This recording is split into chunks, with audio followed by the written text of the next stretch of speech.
I get the impression that most people seem to have a thing for the big games. Big worlds, big narratives, and more content than you can find time to explore. I could be entirely wrong on that, and that the reasons originate more from marketing and the flawed idea that new is better than old by principle. What I have witnessed is that people in the retro game scene comment on how smaller games are generally inherently worse than the larger ones on the same console. There is some logic to that thinking. On the NES, most of the games that tend to come to people's minds as the all-time greats are games which cannot be done with the constraints of the console's base hardware. Out of the box, it's only capable of loading 32 kilobytes of programming data and 8 kilobytes of graphics. That's only 40 kilobytes, on a console where the mode and median size of a game is most likely 256 kilobytes. Most games get around the limitations through custom mapper chips, allowing for bank switching, which in layman's terms means swapping one set of data for another. For instance, you can have one set of graphics for the title screen of the game, and swap to a different set of graphics for the actual gameplay. But what about the games which don't do that? What about the games which do actually conform to the console's limitations? Are they any good? Can they even hope to compete against the many great games which are more than 6 times as large as them? What type of games can even be fully realised with 40 kilobytes? These are all questions that run through my mind, and most likely no one else's, but I was fully intent on doing an experiment on it anyway. It involves me sitting down to play every single 40 kilobyte title for the NES and Famicom to the best of my abilities. But before I go into this video proper, I need to lay down a few ground rules just to keep things in check. Rule number 1, no unauthorised mapper hacks. Some occurrences you'll find on pirate multicarts is when larger games, usually on CN-ROM boards, are cut down in order to fit onto the cartridge. I'm not qualifying these for the list because the missing graphics do impact the game in some way, usually glitching them out in very noticeable and awful ways such as here. Rule number 2. I am going to count games which technically run on custom boards, but would be identical if they ran on a standard N-ROM board. This includes games like Mighty Bomb Jack, which uses a CN-ROM board despite only containing 8 kilobytes of graphics, and B-Wings, which uses a custom mapper entirely for copy protection purposes. Rule number 3, bar none the most important for my sanity, I'm only counting games which were actually sold as standalone cartridges at retail. Games which are exclusive to multicarts or plug-and-play TAT devices do not count. Because if they did, then the bottom 2/3 of this list would be nothing but nice code games, and I'd rather not dignify their existence. There are also several games for which I'm unable to properly critique for several reasons. I'm not covering the Rob games for a start, since those games were clearly designed for the accessory. I don't own one, and nowadays they're prohibitively expensive. I don't feel as if covering these games with an emulator and a joypad is being fair, so I'm abstaining from those. There are also 2 Go Tutor games and Chinese chess. I have no idea how to play them. Since the former 2 are essentially tutorial programs which haven't been translated, and the latter requires a decent knowledge of Chinese and a board game to play, I'm skipping these 2. In total, the amount of games I'm able to cover for this list amounts to 67. I will be showcasing these ranked from worst to best, in my opinion obviously. I will throw out that disclaimer just so that the flood of comments saying that my opinion is wrong don't have a leg to stand on. Not that they had a leg to stand on anyway, since opinion is not the same thing as fact, but I digress. Now that the preamble is out of the way, it's time to engage in one of my favourite pastimes, complaining about old games that almost no one plays but me.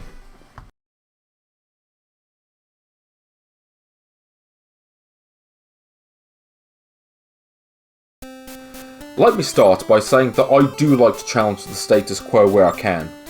However, some games do live up to the reputation of being just as bad as the consensus would have you believe. I don't want to spend too much time on this game, since those of you watching this video will likely have some idea of what it's like already, so for the benefit of those who don't know about this one, here are just 10 reasons why I consider this to be one of the worst games on console that was ever released to retail. For any Aussies or Taiwanese who had to endure this game in their youth, this one's for you.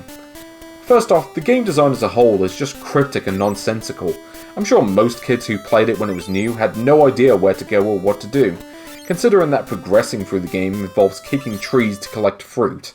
going down a flight of randomly appearing stairs after collecting an unspecified amount of fruit, then collecting a key in a different room, and then collecting more fruit until a glowing staircase appears which happens to be the exit. People complain about E.T. on the Atari 2600, but even that game's design had some level of logic to it. Reason number 2, this sound effect. Thirdly, as bad as the sound effects are, the music isn't much better. It consists entirely of a 15-second loop that uses 2 sound channels. There's an art to minimalism, and Joyvan clearly hadn't mastered it. Fourthly, while unlicensed games often have an amateurish quality to the graphics, this game looks butt ugly even by those standards. The game almost seems to have been purposely designed to have clashing colour schemes and sprites that blend into the background. I can't even tell what half of the objects or environments are supposed to be. Like, what are these rooms that the staircases take you to? Why does every level seem to take place in a different biome? Why does the shop sell human hearts when the health bar is represented with the St. Valentine's hearts? All of these questions and more will never be answered by this game. 5. There's this weird bonus area which is exactly the same every time, and where it's impossible to actually collect all of the crowns which happen to be the game's currency somehow. 6. Since when do cherries grow on palm trees? 7. The items in the shop are largely useless. The slingshot is inexplicably thrown rather than using it to throw rocks, and after using it about 3 times, that's it. The invincibility potion lasts for about 5 seconds, and the health, while it does technically work, is rendered largely useless by the presence of the health power-ups in the staircase rooms. 8. That stupid bloody sound effect. I know I pointed this one out already, but this really is one of the worst sound effects I can remember from any video game. 9. You can't actually use your kick to attack the enemies, despite that being depicted on the Australian box art. Instead, the only attacks you have are the slingshots and being able to spawn a dog by kicking a rock. Of course, these rocks are just as likely to spawn hedgehogs which will attack you instead. That brings me to my last point, which is that the game as a whole feels like an alpha prototype of a game that would have been rubbish anyway. Little Red Hood is the 80s equivalent of games like Ninja Breadman, thoughtless tribe shoveled onto the market for unsuspecting family members to get for their unfortunate children. This is the one game on the list that I genuinely think the publishers should feel regret for putting this one onto store shelves, and that Joyvan's swift disappearance was probably deserved.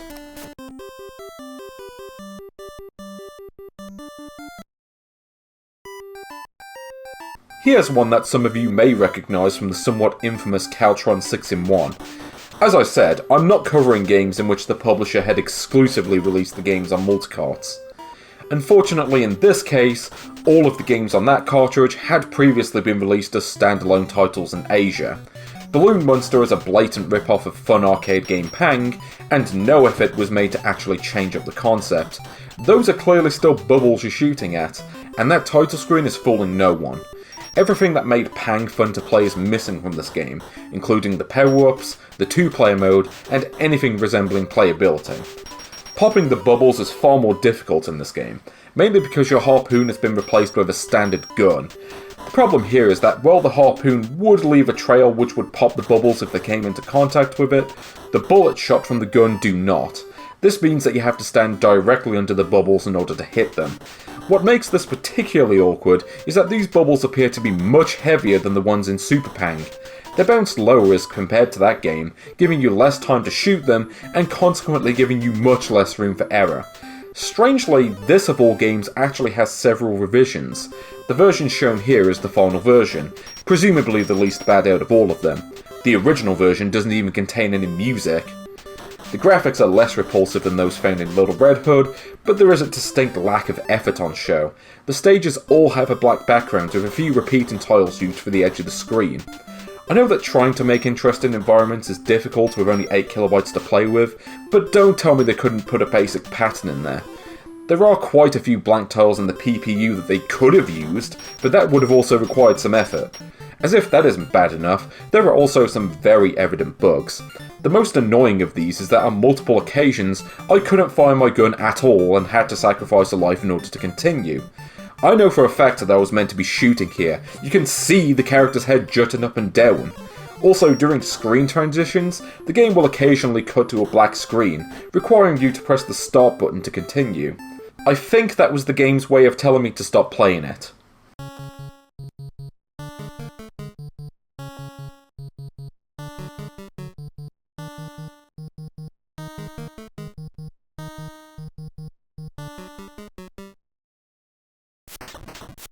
Speaking of NT deck, here is a more obscure offering in Dream Fighter.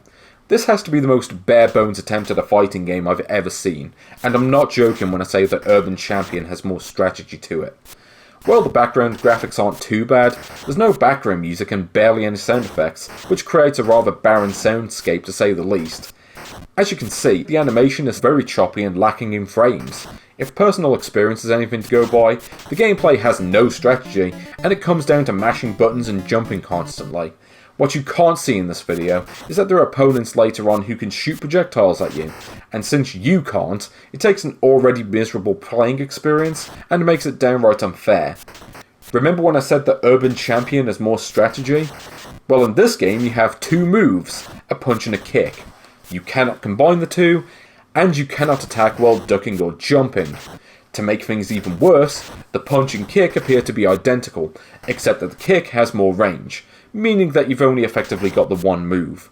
Urban Champion also only had one move, but even in that game you could strategize by doing weak and strong punches, as well as punch either the face or body. How does any fighting game manage to do less than a bad fighting game made 9 years earlier? I've seen better and more intricate games from those Tiger LCD handhelds.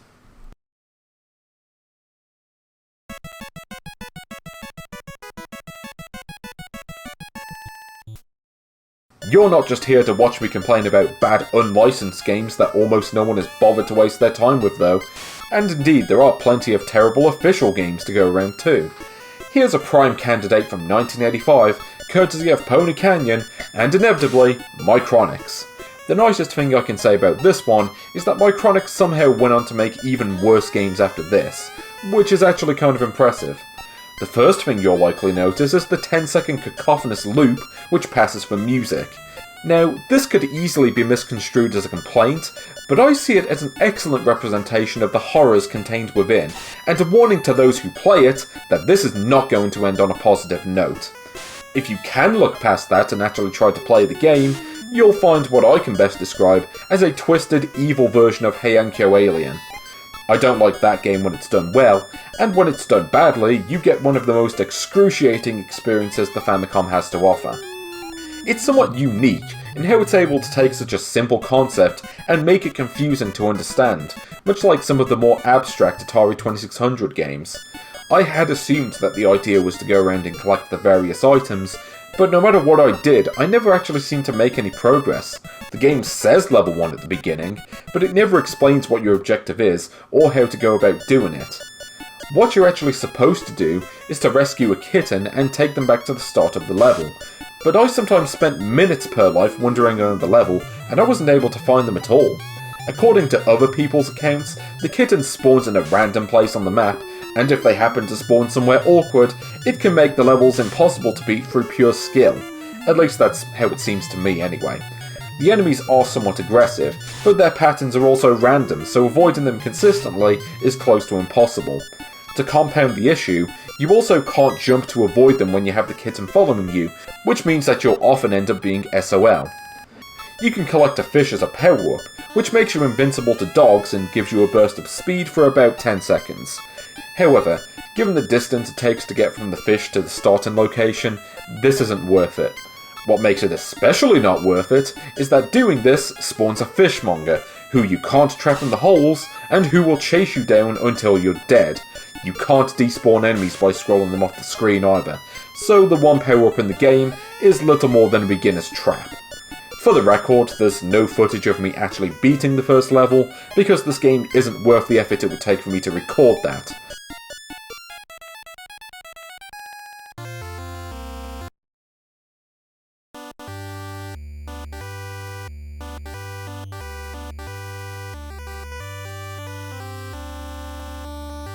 Kemco has established something of an interesting selection of games over the years.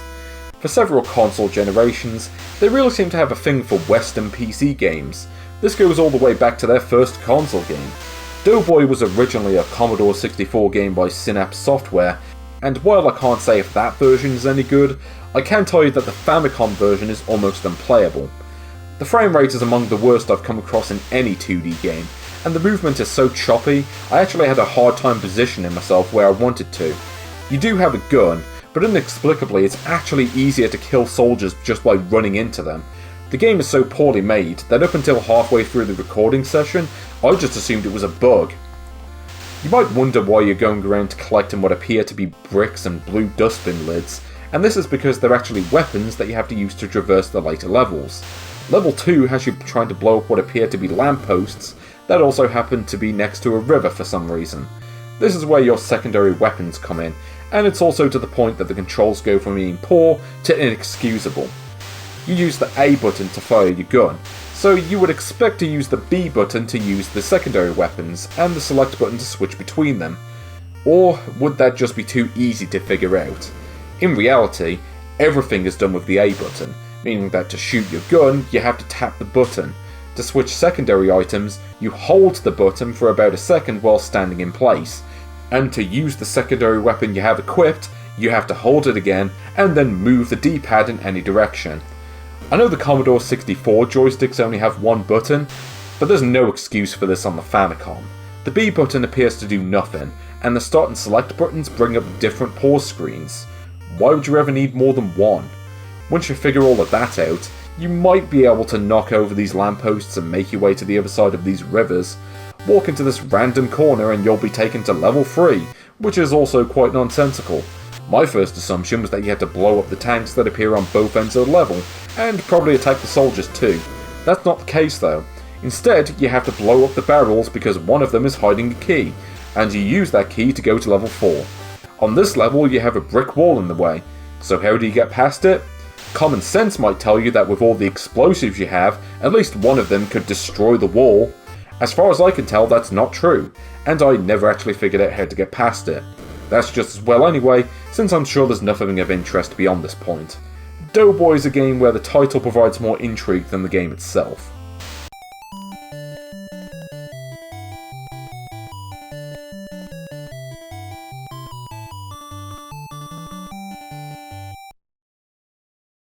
It's the obligatory pachinko game! Hooray. I'm sorry, did I not sound infused enough there? As you've probably guessed, pachinko is a genre of game that I simply do not get. I do understand that they were sold more on the basis of serving as practice for playing real pachinko machines, but I also feel as if practicing for a game that's mostly based on luck is a fool's game.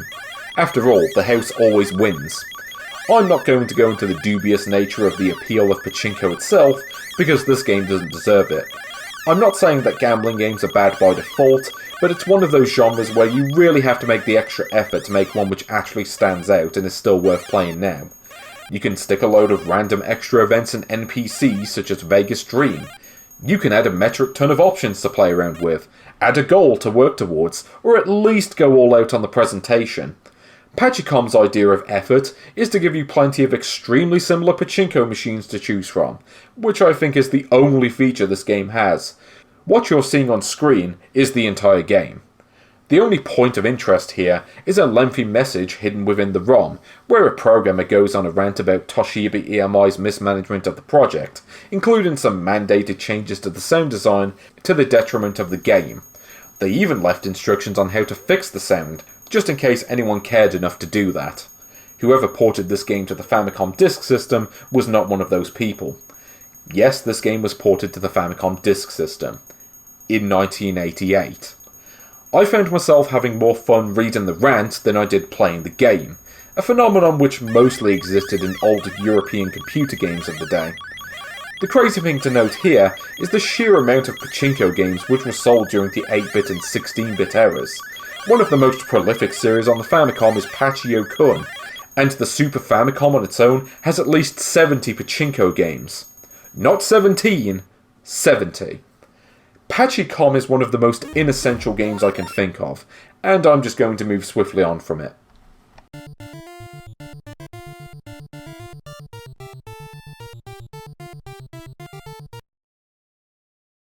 NT Deck strikes again with another terrible rip-off of a classic game, and this time it's Battle City that's being sinned against. I'm not sure if that game's popularity on the Dendy was the motivation to make this, but it seems to me that no one cares about this knockoff version of it. Notice the incredibly slow movement and the horrible frame rate, which seems to be exactly half that of Battle City, a game made 7 years before this. The game doesn't try to do anything new with the concept, unless you consider the stationary turrets an innovation, and I don't.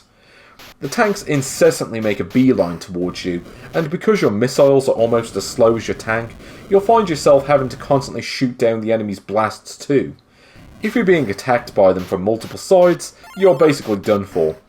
I would also be remiss if I didn't point out the fact that this actually came after Namco's own spiritual successor, Tank Force. If you really want a tank game of this vintage, you can get that game on the Switch as part of the Namco Museum Arcade Pack. It's not a great collection since there are about 10 games and one of them is Terror of Draga, but at least it's not this.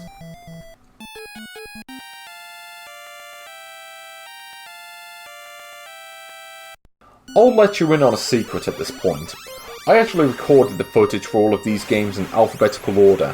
As a result, I played this game immediately after Xevious, which might not have helped my opinion. Zuno Senkin Galg builds itself as an RPG on the box art, but it's really more like a shoot-em-up with elements of the Terror of Draga added to it. If just making a game more cryptic qualifies it as an RPG, then you might as well stick that blurb on Coronation Street, The Mystery of the Missing Hot Pot recipe. You might have figured out that I don't like Draga in the first place, but that game at least has historical significance going for it. Galg, on the other hand, is just plain bad. The audio visuals are some of the very worst that the Famicom has to offer. Its shrill, piercing music, combined with this putrid green and purple colour scheme, does not showcase what the Famicom could do. I know the graphics do get better after a certain point, but let's face it, few people will ever get to that point.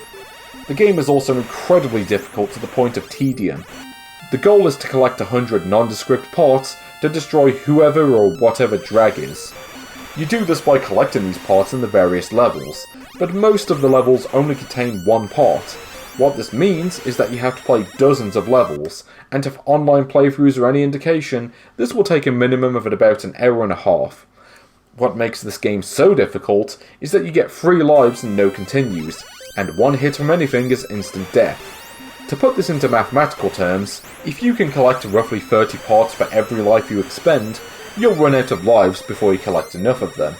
Maybe there's a way to get extra lives, but I never came across it. There's also the common issue with 8-bit shooters, where you can't just hold down the button to shoot, you have to constantly tap the button.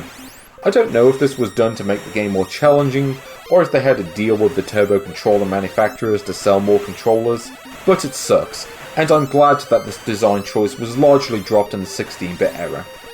For the record, I did use the turbo function for the majority of these shooters, and I don't feel bad about it one bit. I also don't feel bad for telling people to stay away from this game, and to play one of the many better top-down shooters that the Famicom has to offer instead.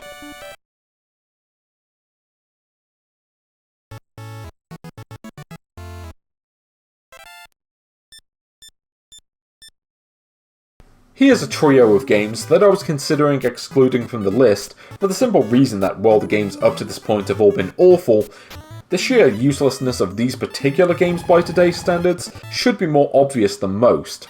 I find it bewildering that the series comes from HAL Laboratory and Tokyo Shoseki, the latter of which you might not have heard of, but they would eventually publish better games like Softwall Tengoku. All 3 of these cartridges are collections of simple edutainment games based around maths problems, and if you know anything about edutainment games, it's that they tend to suck. All of the games are so simplistic that they feel more like a series of programming exercises sold on a cartridge. That's not to say that the games are completely without merit. This driving game from the first cartridge has a quaint musical theme, and some nice parallax scrolling going on too. I can't imagine these cartridges ever had much purpose though. Even I, a supposedly mathematically gifted person, never wanted to spend his time playing games based around maths, and I don't think that's any different to the average Japanese gamer. The actual gameplay part in all of these games is about as substantial as the average cheap 80s LCD game, and you're not going to get a decent video game out of just maths problems.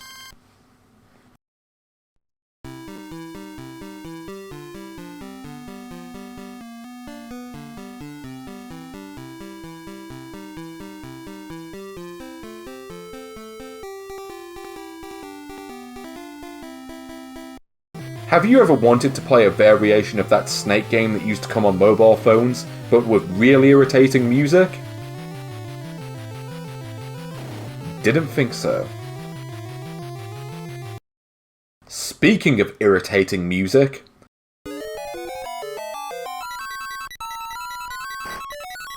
yes, it's time for more terrible shoot-'em-up action. This one comes courtesy of Takuma Shoten and everyone's favourite D-tier developer, Micronix. Exodexis is a conversion of a Capcom arcade game, and this version is apparently so bad that they didn't even publish it. The one real selling point that this would have had at the time is the two-player co-op mode, which was rare in shoot-'em-ups in the 8-bit and to some extent even the 16-bit eras.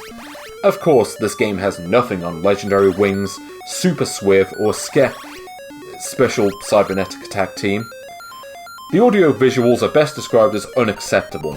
That off-key blast at the beginning should tell you everything you need to know about the sound, but the graphics have their issues too. The game runs at Micronix's standard 15 frames per second, and there's also some strange glitching going on at the top of the screen. This kind of graphical error is common in NES games with scrolling multiple directions, but this game only scrolls vertically, so there's no excuse here. The overabundance of grey doesn't do much to impress either.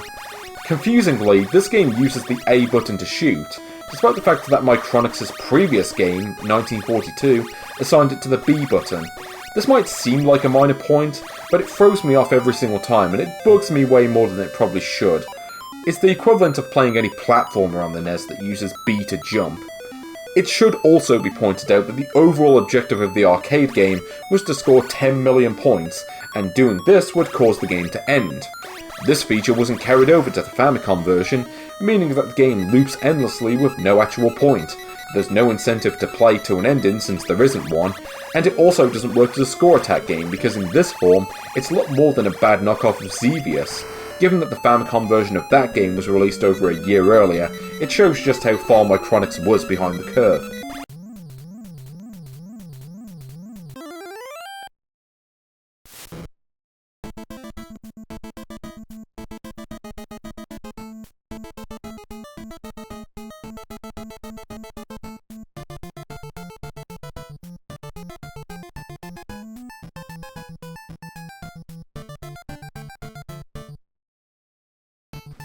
Out with the old, in with the new tat. It's more NT deck fun for all of you, just in case you haven't had enough yet, this time with a poor man's version of Metro Cross. Or maybe it's meant to be TNC Surf Designs, who can say. As you might have noticed, all you do is move to the right as fast as you can and dodge the various obstacles on the road. This includes the usual traffic cones, manholes, literal green dogs, and Zangiefs on motorbikes. You also have these ramps that you can jump off, but these serve no actual purpose. You don't go faster or get any points, so why do these exist in the game? Unlike Metro Cross or TNC Surf Design, which have actual level designs with some clear logic behind them, this game is content to just throw obstacles at you in random places and call it a day. The background graphics are actually quite good, but the screen scrolls so fast a lot of the time that it becomes an eyesore quite quickly. Skateboy is noteworthy for being one of the easiest games I've ever come across on the NES. While recording this footage, I actually completed the whole game in about 15 minutes. And as you can see, I wasn't playing particularly well either. People joke about how you can complete the Sonic games by holding right and occasionally pressing the jump button, but with this game that's literally the case. I think that statement is more damning than anything else I can come up with, so let's just move on.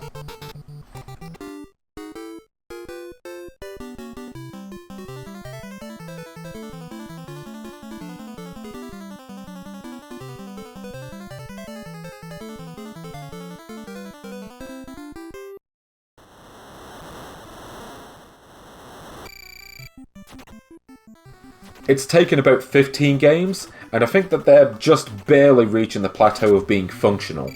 Soccer is a game that can be best described as being technically playable, but completely outdated. and I would also make the suggestion that football games on consoles didn't become good until the release of Nintendo World Cup in 1990. This game opens with some gaffes with the team selection, such as omitting big name teams like France and Argentina,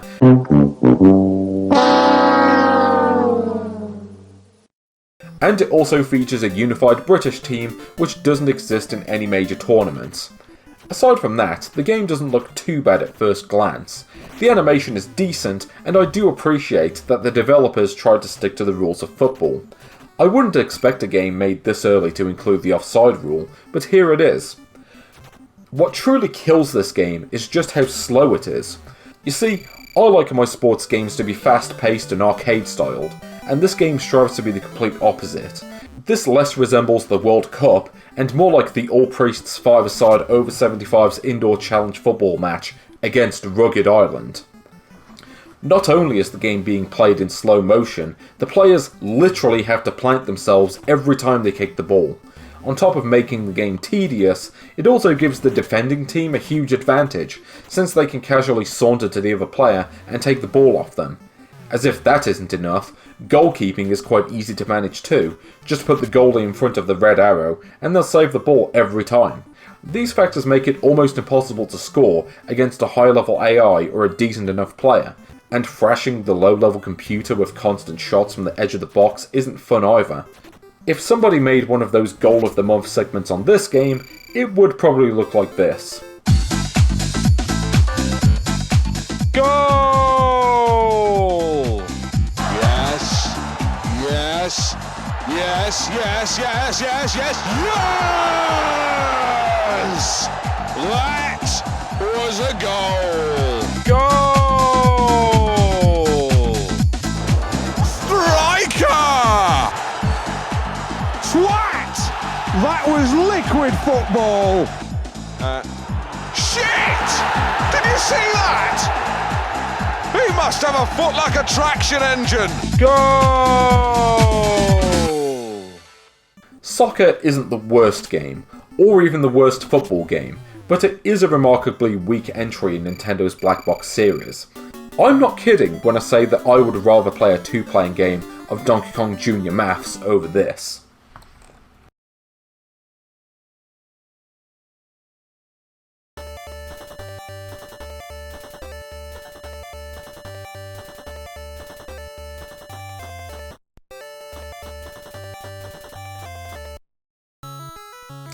Okay, this is a game that I simply do not get. I've come across videos of people who do actually like this game and understand the mechanics more than I ever did, so take the century with a grain of salt. Spy vs Spy is a strange one, being a Commodore 64 game which was then converted to practically every other system that existed at the time. Both the NES and the Master System got versions as early as 1986, and I don't rate Kemco's conversion too highly. The game is anything but self-explanatory, and I get the impression that streamlining the mechanics might have benefited this version. Using the B button to cycle through all of the items and bring up the map is awkward to say the least. The Master System version had a menu on the right hand side of the screen that you could easily select the items from, and I was missing that feature while playing this version. The presentation isn't much cop either, with its unpleasant washed out colour scheme and irritating sound effects. It took me several sessions to realise that this one phone ringing sound was actually meant to be one of the spies laughing. I was going to reserve judgment on this one until I got a second person to play it with me, since the game was clearly designed for 2 players. However, I actually found it to be even less fun with a second player. The whole game just kind of boiled down to both of us planting bombs everywhere and then running out of time. Maybe we're just not the right kind of people to appreciate this game, but we couldn't get on with it at all. I'll stop short of calling it a bad game, but I definitely wouldn't recommend this version of it at the same time. If you really want to try this game, I would suggest the Commodore 64 or Master System versions instead.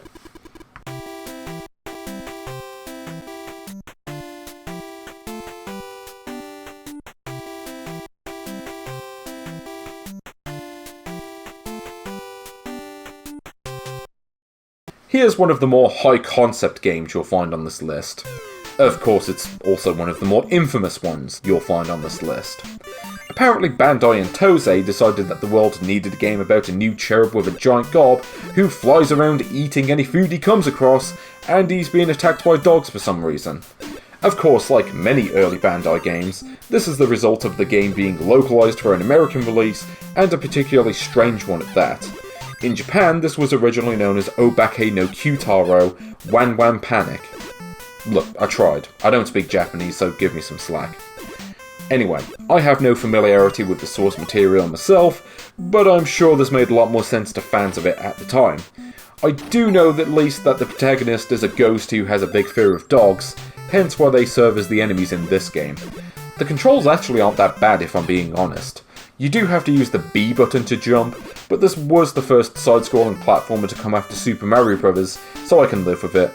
You can also fly by holding down the B button, which drains your flight energy, but at least that can easily be replenished by eating all of the floating food. The combat is not so good, since you can only attack forwards while the dogs can attack diagonally and with a larger range. This means that the strategy is to simply avoid them most of the time, and that's easier said than done when they happen to be near the top of the screen and you can't go below them. Fairness wasn't a priority when it came to this game. It seems like it could be a decent enough platformer for the time, but aside from the combat issues, you sometimes get bogged down with extra objectives. Sometimes the screen stops scrolling and you have to complete a task, and these are never explained by the game. At the end of every level, you have to search windows to rescue some kid. You do this by eating food near the windows, which can spawn either the kid or a dog which will try to attack you. Of course, since you'll be right below the window, you have to preemptively move out of the way, which is much easier said than done. It's random chance since they're in different spots every time, and I don't like this part. Chubby Cherub is not a game with a good reputation, but I feel like it could have been decent with a few alterations. I suppose the overall weirdness of this title does make it worth a look on its own, but if you really want a bizarre Bandai platformer, I would suggest Monster Party instead.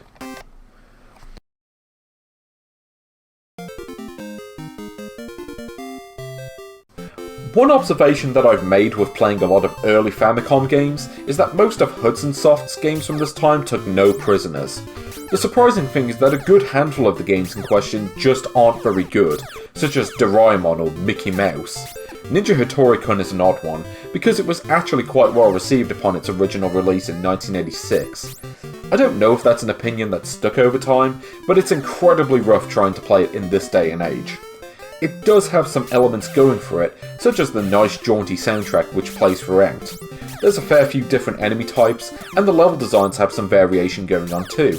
In a way it does remind me a bit of Wonder Boy. You also have these bonus areas where you attempt to collect burritos and avoid dumbbells, though why you would throw those specific things at someone else is anybody's guess. This seems like it could be a fun game on the surface, but I think that Hudson drops the ball in a few key areas. Your default movement speed is frustratingly slow, and this is also one of those games where your projectiles magically disappear after travelling about 2 meters. The enemies are a major source of frustration too, often being difficult to hit and avoid running into, and some of them can even drain your health without giving you a chance to fight back, because that's totally fair and not at all stupid. As far as I can tell, any power-up which has any practical use is hidden behind obscure and unexplained methods of finding them. Maybe they were trying to transplant the Terror of Draga formula into a platformer, but as someone who doesn't like that game, this was always going to be a hard sell for me. It's almost comical how many icons they reserve for these power-ups, considering that all but the most determined and patient players will maybe get free at most. This is a game that might reward those who are willing to put up with its antiquated controls and game design, but unless you're a hardcore fan of early platformers and Terror of Draga, you'll probably want to skip this one.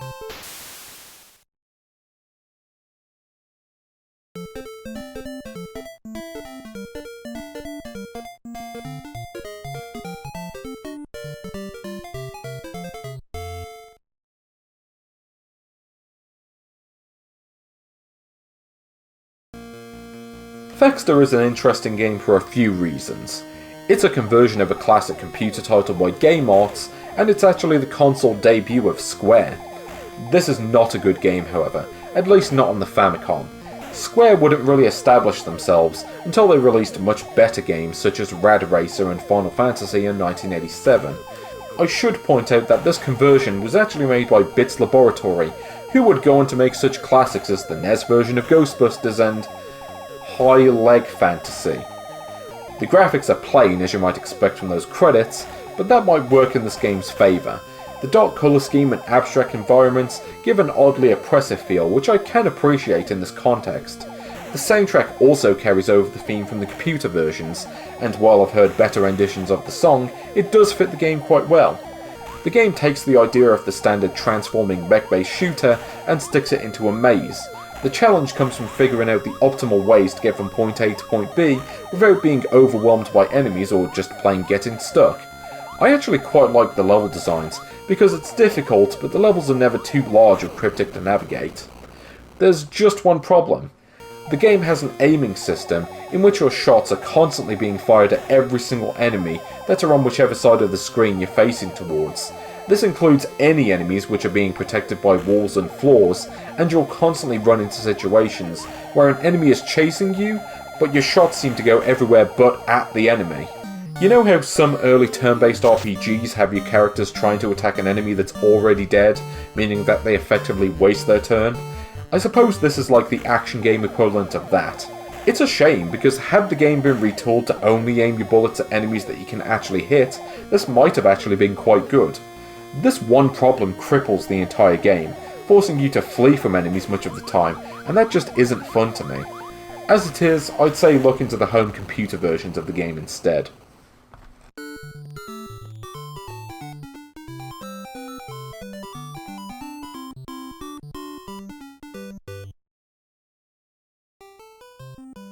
Nintendo returns to the generically titled sports game well, this time with volleyball. This was actually one of the last games to be released in that series, with the original disc version of the game being released around a couple of weeks before Metroid. You wouldn't know that from playing it though, and I couldn't get on with this game either. It's got a decent array of features for the time. You have the option to play as women's and men's teams, with the latter providing an increase in speed. I don't know if that's true in real pro volleyball, but let's just go with it. You also have 8 different countries, which actually serve as the game's difficulty selection. The game looks fine enough on the surface. Having 6 people on each team strikes me as excessive for volleyball, and the twerking animation that all the players have is weird and off-putting, but I can live with that. The gameplay is fast and smooth, and the players don't fall down every time they hit the ball. That alone makes it better than soccer. While I was playing this game though, I realised the big reason as to why this doesn't click for me. It's too awkward to try and manage a 6-person team in this game. I think the main reason why I prefer games like Super Spike V-Ball is that you only have 2 players to keep track of in that game, making it much easier to figure out who you're supposed to be controlling at any given time. Much of my time is spent controlling the wrong character because I misjudge where they were in relation to the ball's path.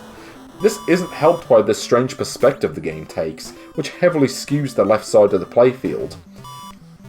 Spiking the ball is also stupidly difficult from my experience. Timing is everything, but the window to actually spike the ball and actually have it land in the opponent's half seems to be about a few frames. 9 times out of 10, the ball would just hit the net instead. The training mode is a bit of a misnomer. It's exactly the same as the regular game.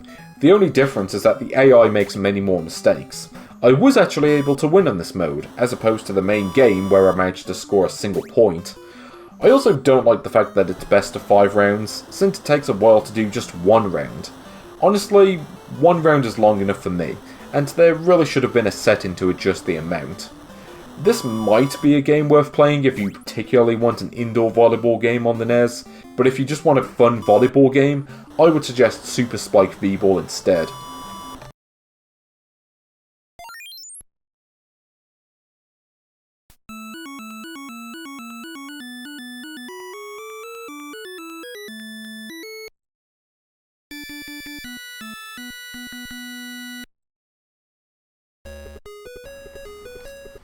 Micronix returns with another arcade conversion of dubious quality. The frustrating part with Sanson is that with a more technically skilled developer behind it, the Famicom version could have actually been quite good. I would describe the original game as practically the rough draft for SNK's Psycho Soldier, but since that game was never ported to home consoles, this could have been a nice substitute. The big problem, as you might have noticed, is that the frame rate is nothing short of diabolical. It chugs by default, and with a line of enemies on screen, the FPS goes into the single digits. It's so slow that it becomes almost unplayable at times, and the questionably responsive controls make using a turbo controller a must. I do give the game some credit for retaining the co-op gameplay, something that many other arcade conversions lost. I'm looking at you, Double Dragon. That said, I wouldn't be surprised if the FPS dropped into the negatives in that mode. Sanson is a tragic effort. It could have been a great two-player game, but with Micronix at the helm, it's barely passable.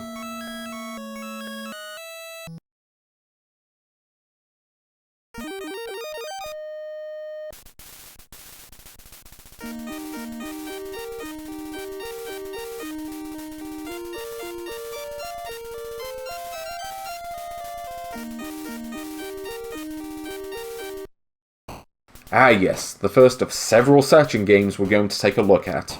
As you've probably guessed, Locksmith is a pretty bad game, but it is sort of interesting in its design. The idea is that it's half stealth action game and half puzzle game. The action is very much lacking in stealth, since all of the rooms are completely open and square, meaning that you either have to avoid the enemies or shoot them. It comes down to just aimlessly walking around every room in the building until you find a safe, but finding it is much harder than it should be.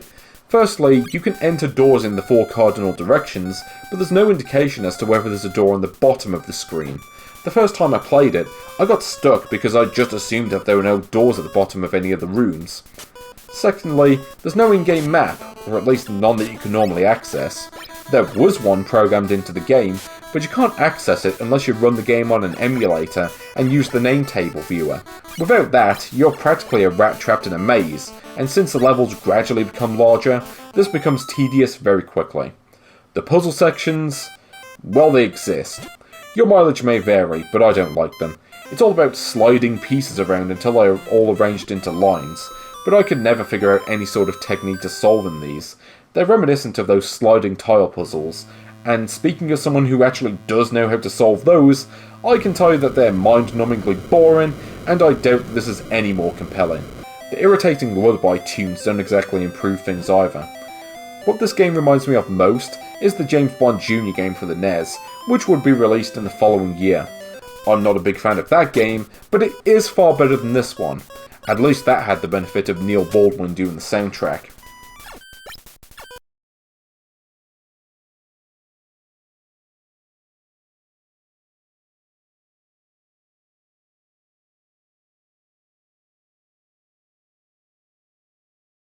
Of all of the games on this list, my placement of this one might be the most questionable. Tag Team Wrestling is a game where whatever potential it might have had was completely squandered by one of the worst control schemes I can remember. As far as I can tell, the whole game is based around grappling, which is done by pressing the A button at the right time. Unfortunately, there are no cues given as to when to press the button and in which situations you might succeed, and this is definitely not obvious by just observing it. Of course, the AI has no such problems winning the grapples, and it will do so with ease. Eventually I had to resort to mashing the buttons, which didn't help, and even when I decided to use a turbo controller, the AI would still win the grapples at least half of the time. I can only conclude that I'm either doing something wrong with my positioning, or the game is simply rigged in favour of the computer. Even when I won the grapples, I couldn't actually choose any moves to perform. The idea is that a box appears telling you which move to perform, and you can change the move by pressing the B button. The problem is that pressing the A button will trigger whichever move is selected, and this box appears the instant you win the grapple. Since mashing the button is essential to winning grapples against the AI, you'll have no choice but to perform the same move every time. I couldn't even get past the first opponent, and I ran out of patience with the game rather quickly. If I was ranking these games based purely on the single player mode, this one would be rock bottom. But as it happens, the 2-player mode is this game's saving grace. It's not technically good, but giving both players the same handicap does force the game to play fair. I'll be honest and say that me and my friends did actually enjoy the 2-player mode for about 15 minutes at least. That's more than I can say for any of the previous games. Tag team wrestling has become infamous over time, but I think nowadays most people remember it as a Homestar Runner reference more than anything, and maybe that's the best outcome it could have hoped for.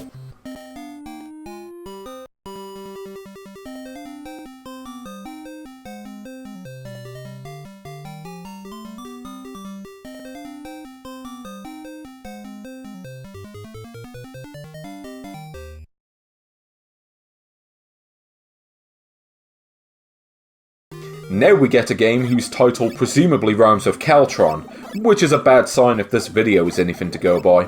Thankfully they have nothing to do with this one, but it is a result of the team-up of Toei Animation and Shoei System. This same team would later bring such classics as Hokuto no Ken, Sukeban Deika 3, and SWAT. I suppose with that in mind, Beltron is possibly the best game this collaboration ever produced. For what it's worth, it does offer a more substantial gameplay experience as compared to Shoei's previous game Pachicom, but not nearly as much as you might expect.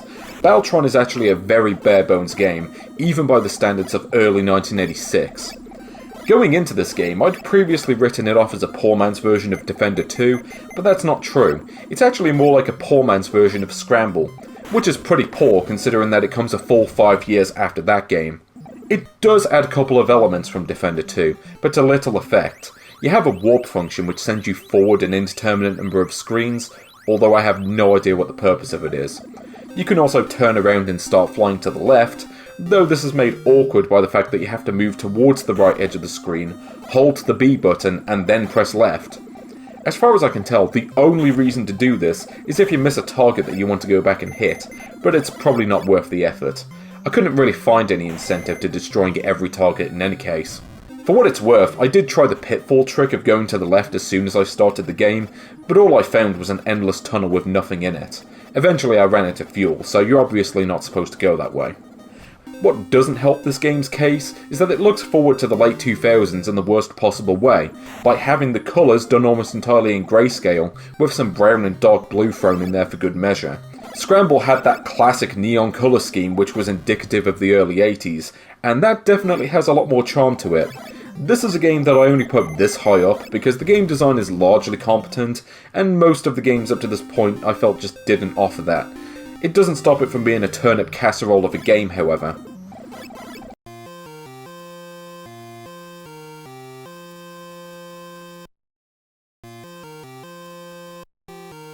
Here's a game whose reputation might have you believe it's worse than it actually is. I'm still a long way from the games that I would actually recommend playing for fun, but Bokosuka Wars is at least a game that has its place in history as a formative strategy game. You play as a king, who's in the middle of a war with King Aubergine Man thing. His people have all either been imprisoned or turned into trees, and you have to infiltrate King Aubergine's castle and kill him in a one-on-one fight. Sadly, this is nowhere near as epic as it sounds, but you probably could have guessed that from the gameplay footage. Where many people seem to go wrong with this game is assuming that the king is the only character you have access to, which is not true. The best thing you can do early on is to walk up to all of the trees in the vicinity and hope that some of them turn into friendly units. These are important because they can take care of the fights for you, and you'll want them to do this because if the king dies, then it's an instant game over. One issue that I do have with this game is that there's no good incentive to actually fighting any of the enemies. While it is possible to level up the peasants and knights by winning enough fights, the difference that a leveled up unit makes just isn't enough. You're actually better off walking past the enemies if you can help it. Every fight is essentially like playing a game of high card, hoping that your card's value is higher than the opponent's. Unless you've rigged the stack, you're eventually going to lose one of those rounds. It's not especially fun, but I'll give it credit for coming up with some ideas that would be done better with future games.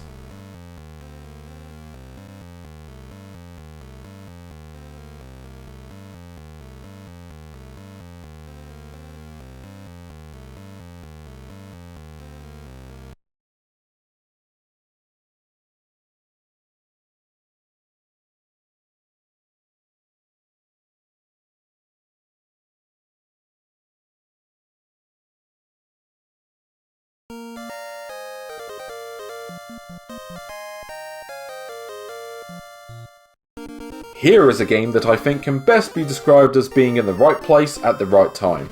The Tower of Jiraga is a game that I think really only works in the context of mid-1980s Japan, where the gaming culture was based more around community and sharing game hints, and of course there were far fewer games to choose from back then.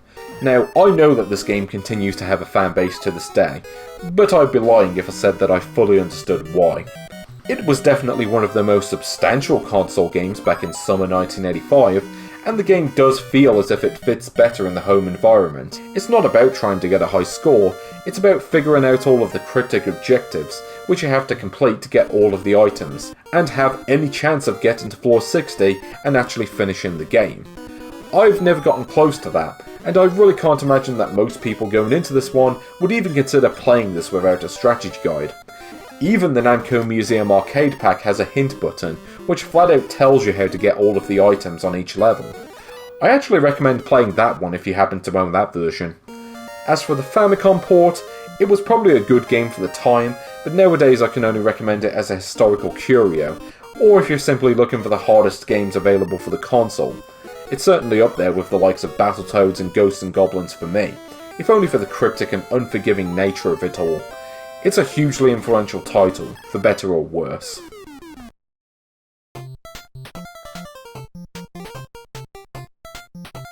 As you've probably guessed, this is the game from which my username came from. As you might have guessed from the way that it's an anti-deck game, it's also not particularly good or original, but it is a cut above all the other ones I've shown thus far. As you might have noticed, it's a very basic single-screen platformer reminiscent of a golden era arcade game. In fact, it's almost like a poor man's version of Nuts and Milk, which is kind of sad considering that this was made 9 years after that game. The concept is simple enough. You collect a bunch of nondescript items, which causes a hole to appear. Jump into the hole, and it's on to the next level. Along the way, you have to avoid the standard spikes and space monsters, as well as Ghost Jiangshi. The latter are quite frustrating to deal with, since they spawn on the edge of the screen without warning. If you're not careful, they can spawn on top of you, which is some great game design right there. The jumping is a problem too, with the game using some particularly poor physics. It's often hard to gauge where the game expects you to start your jump, leading to much trial and error. The general movement in the air is very jerky, particularly when you use the springs. The whole game feels awkward and unnatural. It does contain one of my favourite pause screens though, where the game is happy to remind you of its title just in case you forget. It's not a terrible game, but hardly one that I'm likely to revisit much. I know that might be potentially ironic given my online handle, but I don't actually care, so nah.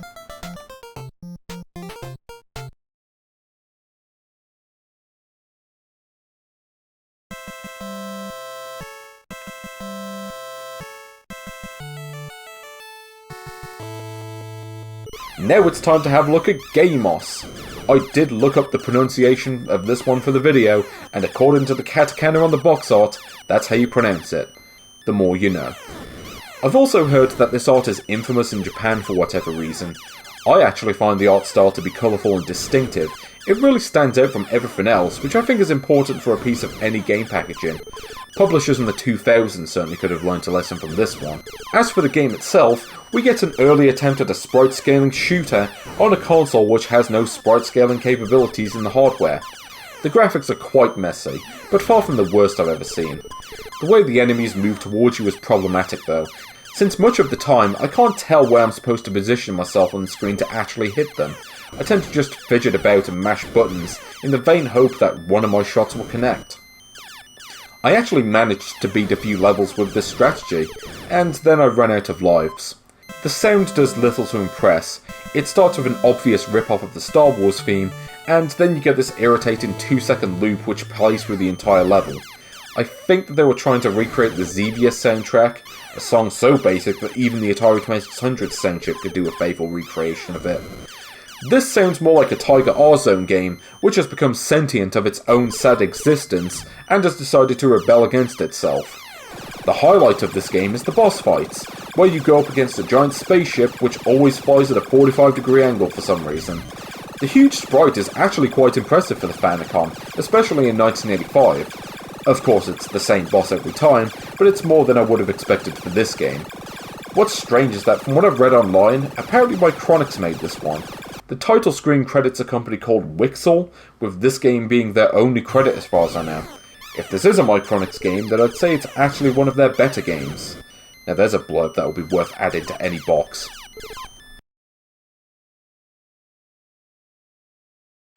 Hudson Soft returns with one of the most ambitious games on this list, disguised as a remake of a computer game from 1983.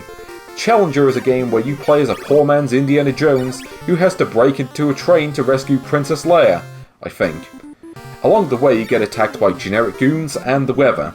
Once you make it to the front cab, you get pushed off the train and then you're abruptly transported into a different game. Scene 2 is where the game becomes an early action adventure style affair, with the idea being to get from one end of the map to the other while visiting these caves along the way. Why do you have to go into the caves? Well, the caves contain various items which you need to advance to the last scene in the game. What makes them so important is that they also serve as the checkpoints for Scene 2, and make no mistake, Scene 2's map is massive, and I think that getting from one end to the other without checkpoints is almost impossible. I'll be honest, I've never managed to finish this game. It pulls no punches when it comes to this part, and some of the enemies can drain your health bar in a matter of seconds. The pink flames will be the bane of your existence, since you need a power-up to get rid of them, and getting that requires you to kill 10 other enemies first. I wouldn't mind this so much, but the power-up wears off after about 15 seconds, so you have to do this over and over again, and it gets old, and it just feels unfair given how impervious the flames are otherwise. The game does offer 16 levels of difficulty, but selecting the easiest one doesn't help, because while most of the enemies are gone, the flame enemies remain and they're just as much of a bastard to deal with. It's actually much harder because the power-ups are so much harder to acquire. Can you imagine if Contra offered a quote-unquote easy difficulty, but all it did was remove all of the enemies that gave you the power-ups for shooting them? Not so easy. I think that Hudson were close to making an early classic, but Challenger is the most frustrating kind of game I can imagine. The potential for greatness is clearly visible, but the controls and overall game design are just too flawed and unrefined to really work in my opinion. That said, it's worth trying just to see what a big action adventure would have looked like in 1985.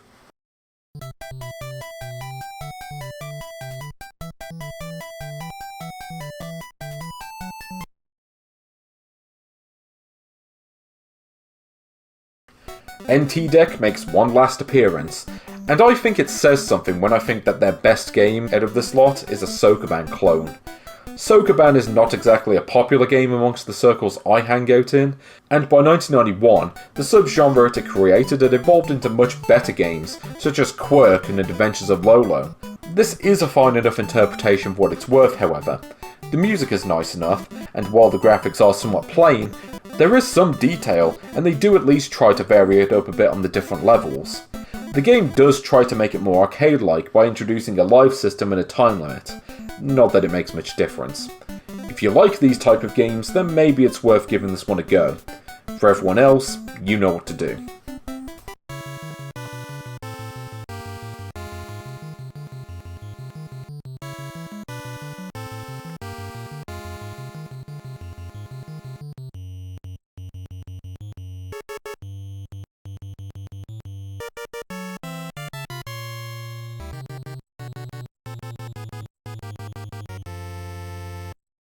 Mac Rider is a game that I could charitably describe as the dry run for Road Blasters. Now I hate using the term overrated to describe anything nowadays, because usually when I don't fully understand the appeal of something, there's a whole crowd of people who do get it. That said, I'm not afraid to say that I really don't fully get the reverence for this one. It seems quite good on the surface with its motorbikes and a post-apocalyptic countryside theme, clearly taking a page from Mad Max. I also enjoyed the nod to Rush in the game's intro. The core gameplay is decent enough, and bashing enemy vehicles about is always a fun diversion. You can make your own levels, and there are several game modes with somewhat different objectives. You can try to survive the fighting course, or see how far you can get while riding solo. The big problem with this game is that while it looks all well and good, in fact it's not all that playable. Your bike has 4 gears, and from my experience, the game seems to expect you to be at top gear most of the time. Going at full speed, you don't get enough time to react to the various obstacles that you have to avoid. This isn't a problem for the enemy bikes, who you can ram into the barrels on the side of the road, but the later levels are littered with rocks and barrels which are instant death. Avoiding these consistently seems to be nearly impossible because they're stationary objects, which means you have almost no time to react to them. Common sense would say to slow down when you get to this point, but there's no warning as to when you'll come across these obstacles. Additionally, if you do slow down, an enemy biker will appear within about 5 seconds and destroy you. The game doesn't allow you to slow down for long periods, which I find to be a big problem when the game is this fast. Compare this to a game like Rad Racer. In that game, the stationary obstacles only appear off the edges of the road. As long as you stay on the road, the game gives you enough time to avoid crashing into anything on it. I recently heard Jeremy Parish describe the game's graphics as comparing favourably to Hang-On for the Sega Master System. Does it? I've got to be honest, I really don't think it does. Even ignoring the colour capabilities of the Master System, the way the road is drawn in both games shows off the programming expertise that Sega had even as early as 1985. The curving effect in Mac Rider has its hitches, with bits of the road noticeably breaking up on the sides and the curvature of the turn updating in a noticeably choppy manner. The best thing I can say about this one is, at least it's not the actual Mad Max game.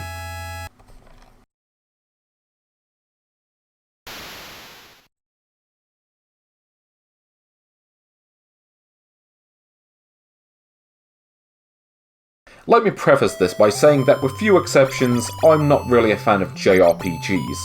I know the genre is hugely popular, but I find that I don't have the patience or strategic skill to stick with turn-based games most of the time, and I've always much preferred action-based games. I don't know what it says about me that this is the only RPG on the Famicom that I've actually finished as of making this video. And I did it on real hardware too. It took me about 3 hours, and while I didn't find it to be much fun overall, I do have some respect for it, given the amount of content that TNE Soft was able to fit into the ROM. Hydlide is something of a milestone for the Famicom, being arguably the first role-playing game released for it in March 1986.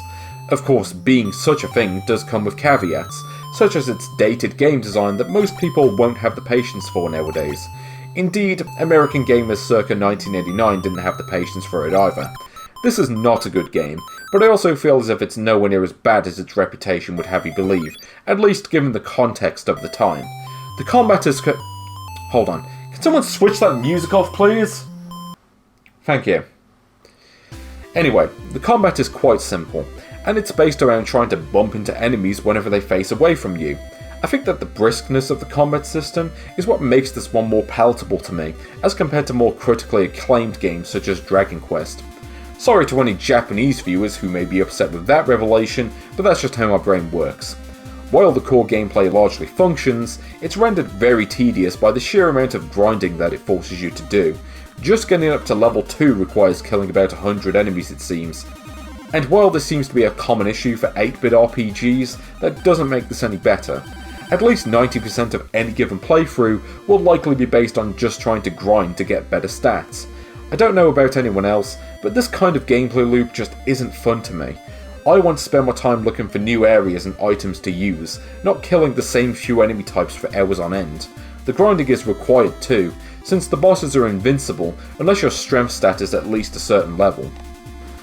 Surviving the dungeon seems to be largely based on luck, since the enemies have random spawn points and movement patterns. This room contains a better sword than the one you start with, but good luck getting it while not getting killed by the giant bats. There are several bosses that you have to fight, such as this vampire who you have to attack from behind after leveling up a couple of times.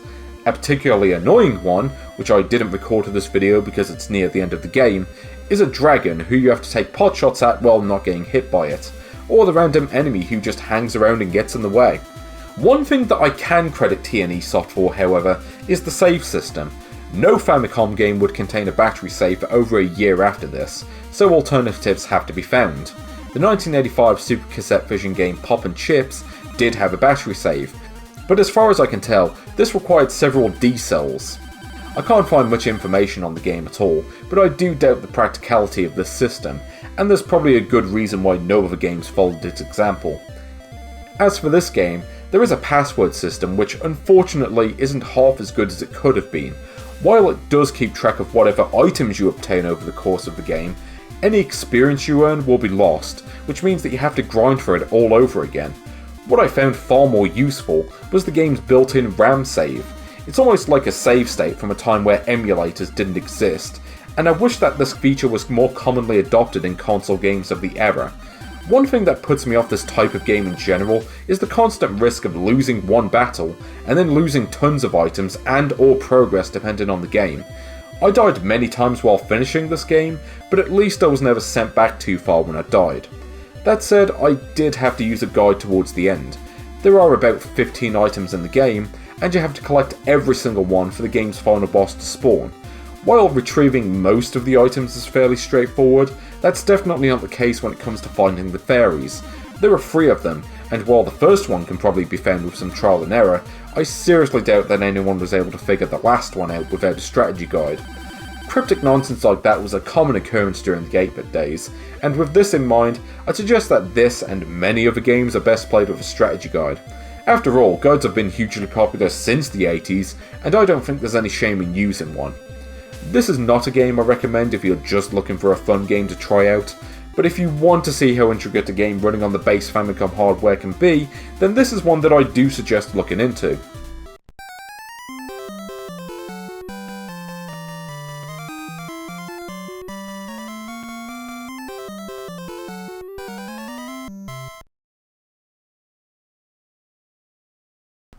I get the impression that at one point in time, Japan really liked Sokoban. The original game had tons of ports and sequels, and then you have games like this one which tried to take the box-pushing concept and change it up in some way. Occasionally you would get a minor classic like Adventures of Lolo, but you'd more likely get something like Flappy. This game seems to be fine enough for the time, but I can't say I was enamoured by it. The game's biggest difference to Sokoban is that it's played from a side-on perspective, complete with gravity. This has the side effect of Flappy and the enemies being able to walk in mid-air. The challenge is to arrange the red boulders in such a way that you can push the glowing blue one onto the glowing blue bricks. From the off, the game expects you to master the art of arranging them in such a way that they teeter over holes without falling into them. Some puzzle games like to give you a few practice levels to get used to the mechanics, but this is seemingly not one of them. The first couple of levels are easy enough once you figure out the mechanics, but what's more annoying is just how easy it is to accidentally destroy a boulder by walking into it. If that happens, you'll most likely have to redo the level, and you have limited tries and no continues. All of the enemies have unusual and somewhat random patterns too, so hitting them with the mushrooms and landing boulders on them can be quite difficult to do consistently. The small level designs often don't give you much space to maneuver around them, and going anywhere near them is instant death, so you have to be able to master this just to make any real progress. The game does have a password system, but you have to complete 5 levels just to get one, and making it to level 6 is a minor achievement in itself. These factors combined with the semi-random enemy patterns make the game very difficult, and with 200 levels you could possibly spend weeks just trying to finish this one game. In other words, save states are your friend. There's certainly a lot of game here for anyone who actually wants to try playing through it. It's a potentially interesting puzzler that I cannot muster up the patience to play beyond what you see here.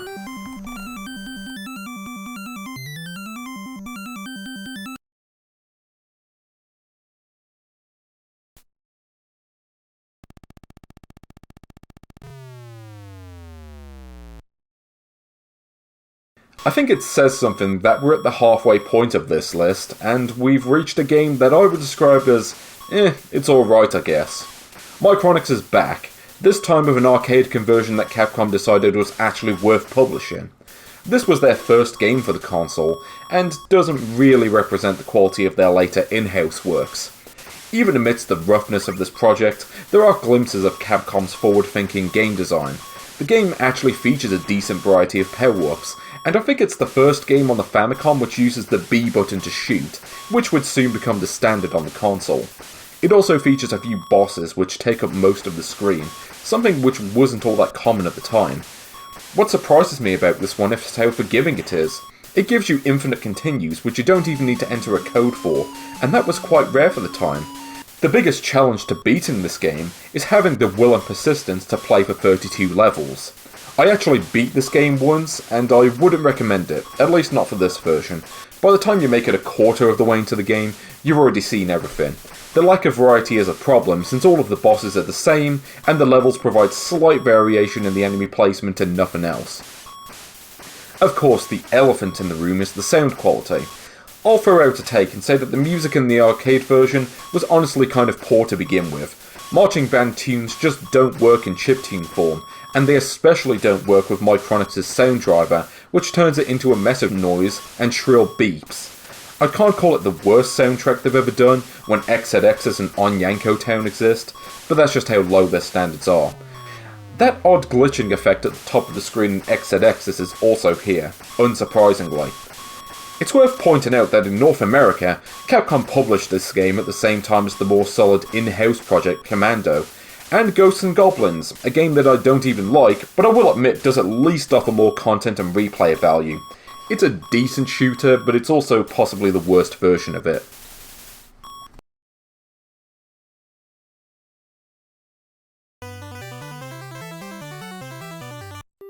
We now get a conversion of a bizarre arcade game from IRAM. At least that's who the title screen credits, though the game was published by Takuma Shoten, and sources online credit HAL for actually making this version. I'm not entirely convinced, but they did make those maths games from earlier, so why not? This has possibly my favourite box art out of all of these games, depicting a fight between a crab and an angry mouse cursor for control of some balls trapped inside a maze. That's not far off from what the game is, actually.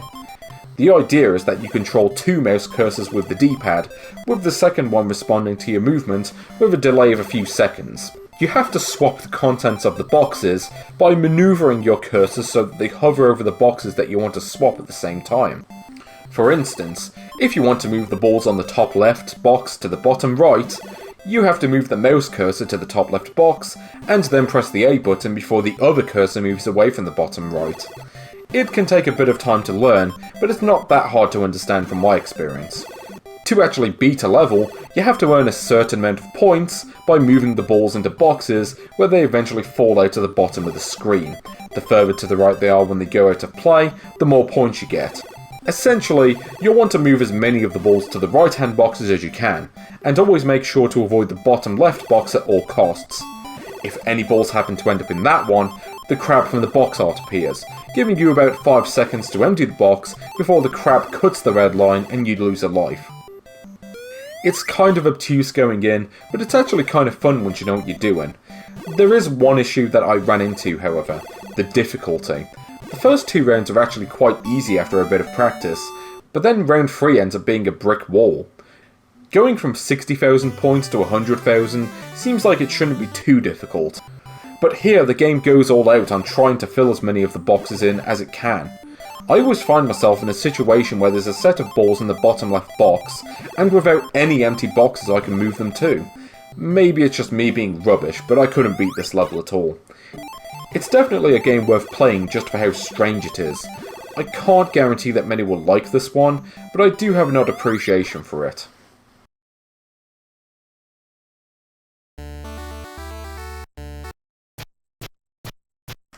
Othello is exactly what it says on the tin, assuming you're talking about the board game and not the Shakespeare play. For those out there who've never actually cared to play this one in any of its forms, the idea of the game is to try and flip over as many of the opponent's pieces as you can, so that you have more pieces than them at the end of the game.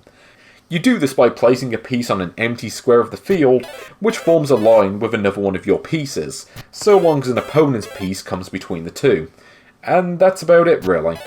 HAL did a fine enough job adapting it for the Famicom, but the problem with games like these is that much like sporting simulations or simplistic gambling games, they tend to be superseded by later games which outstrip it in every possible way. Nowadays you can just get Clubhouse games on the Switch and get a better version of this game, along with 50 other games. It's fine for what it is, but there's not much reason to play it today, and I'm not just saying that because of how pear-shaped my recording session of this one went.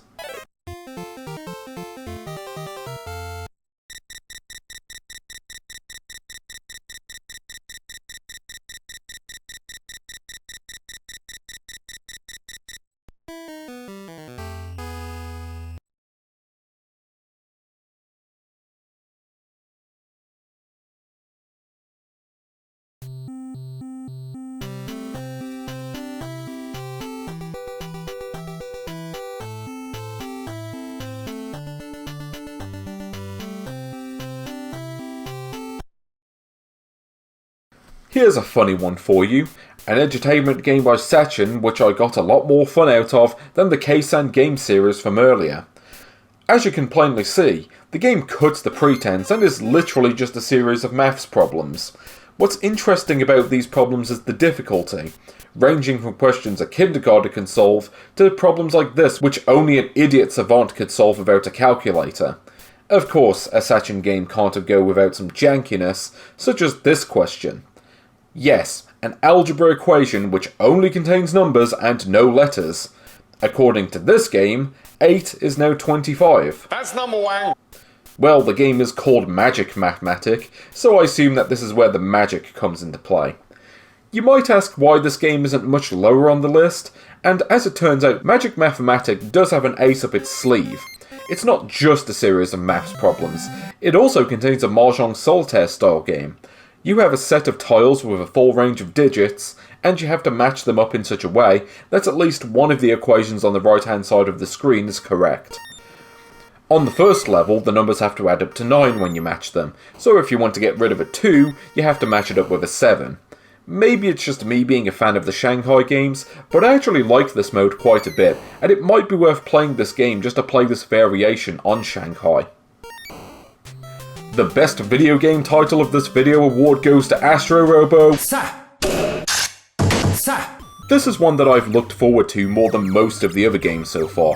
Astro Robo Sasa is quite an experimental project in which you, and possibly a second player, team up to propel yourselves into the air with guns in an attempt to collect E's. It's a novel concept which Masstale manages to keep things fresh with a varied selection of levels which introduce new gimmicks every time. It eases you in with the first set of levels where the E's harmlessly sit in the middle of the screen, and the only danger is a cow that hangs around at the bottom.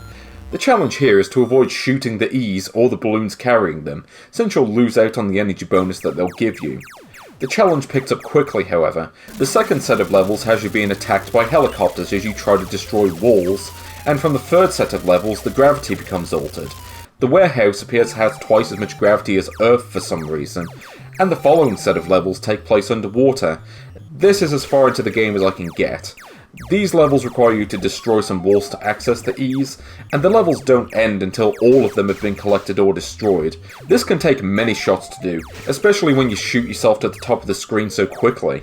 This might be more doable for second player since you can split the workload, but I tried that a couple of times and it didn't pan out as such. I am aware that there's a set of space levels after this, but I'll be damned if I can ever get to them. The two-player mode does give you a concession by more than doubling the amount of energy the E's provide. However, this might have been done to make up for the friendly fire the game has. Not only does shooting the other player stun them and make them lose energy, but even just touching them causes both of you to take damage. This forces you to play cautiously, to always be aware of where the other player is and where they're trying to shoot. I can't tell if this detracts from the game or not, but I do think that an option to turn this feature on or off would have been welcome. Having voiced my reservations on this game, I would still recommend it to anyone looking for a fun and interesting co-op game. I can't guarantee that everyone will enjoy it, but it's unique and it's worth trying at least once.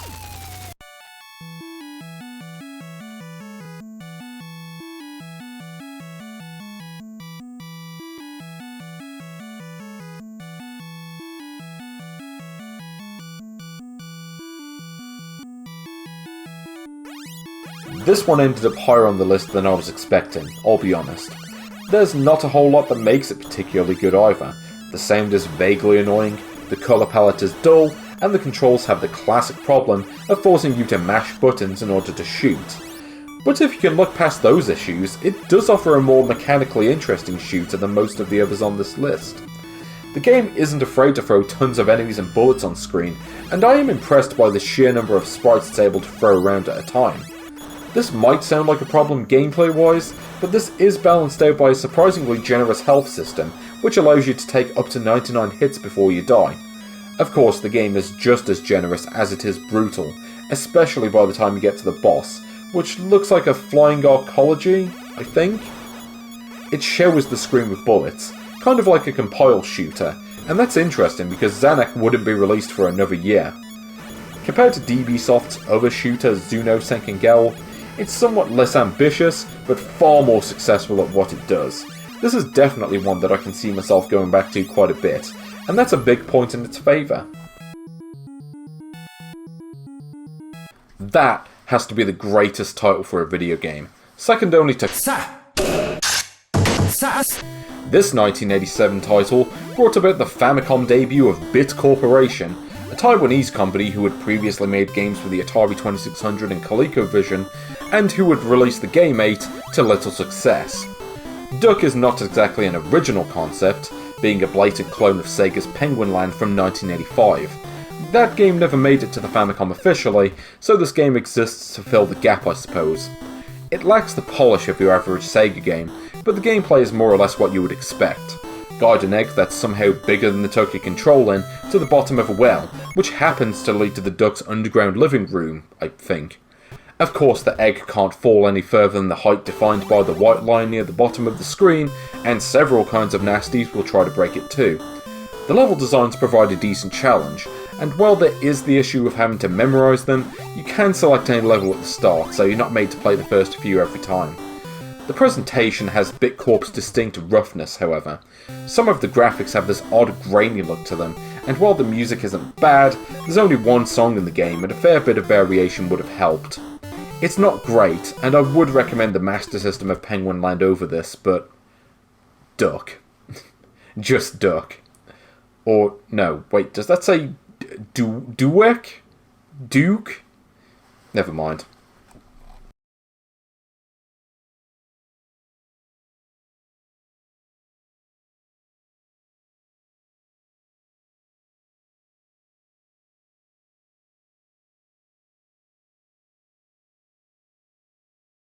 Saturn returns for more obscure gaming weirdness, and this time we have a sentient block shooting at bugs. Par for the course for a Saturn game then. This is almost like someone played the game Corrodice on Game Boy, decided that it was boring, and then remade it in the mold of Robotron. You have a cube, and one side of it has a hole which can fire bullets. You have to orient the block in such a way that the bullets are being fired towards the insects you want to attack.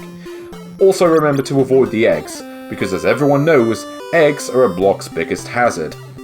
The challenge comes from figuring out how to move your block the right way from one situation to the next. I suppose in that sense it's slightly reminiscent of the excellent Devil Dice on PlayStation, and that's about the highest praise I can give this game. You can actually gain power-ups which add a hole to whichever side of the block lands on it. You can become quite overpowered if you collect several of these on a single life. The standard enemies aren't too difficult to fight, but the cramped level designs do make it quite challenging at times. Occasionally you'll come across some boss fights, such as these two evil slugs which take tons of hits to destroy. My favourite part of these levels is that they're referred to only as Devil. Not level 8 or the boss room, just Devil. Thankfully, you can just avoid the slugs and grab all of the fruit to progress to the next level if you really don't want to fight them. Saturn has never had a good reputation, but while many of their games are duds, there are a good handful of titles that you can have some fun with as long as you're not too fussy. Dancing Block is one of their better titles, and bizarre enough that it's definitely worth trying out just to see what their high concept games are like.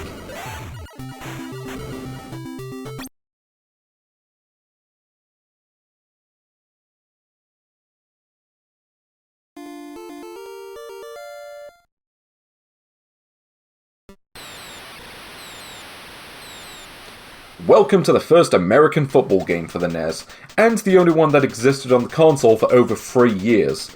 The evolutionary leaps that console gaming would make in the intervening time would make this game the odd one out. That's not necessarily a bad thing though, as I'm about to point out. To sum it up, American football is a complicated sport, and trying to fit that sport into a black box era NES cartridge was going to take some compromises. The most obvious omission is that you have no option to pick plays. Instead, they're picked at random.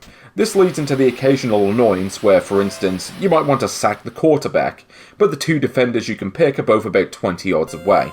Not that it matters, occasionally you might collide with a player while diving, which seems to give you some kind of extra momentum, I think. What surprised me about this game is the difficulty.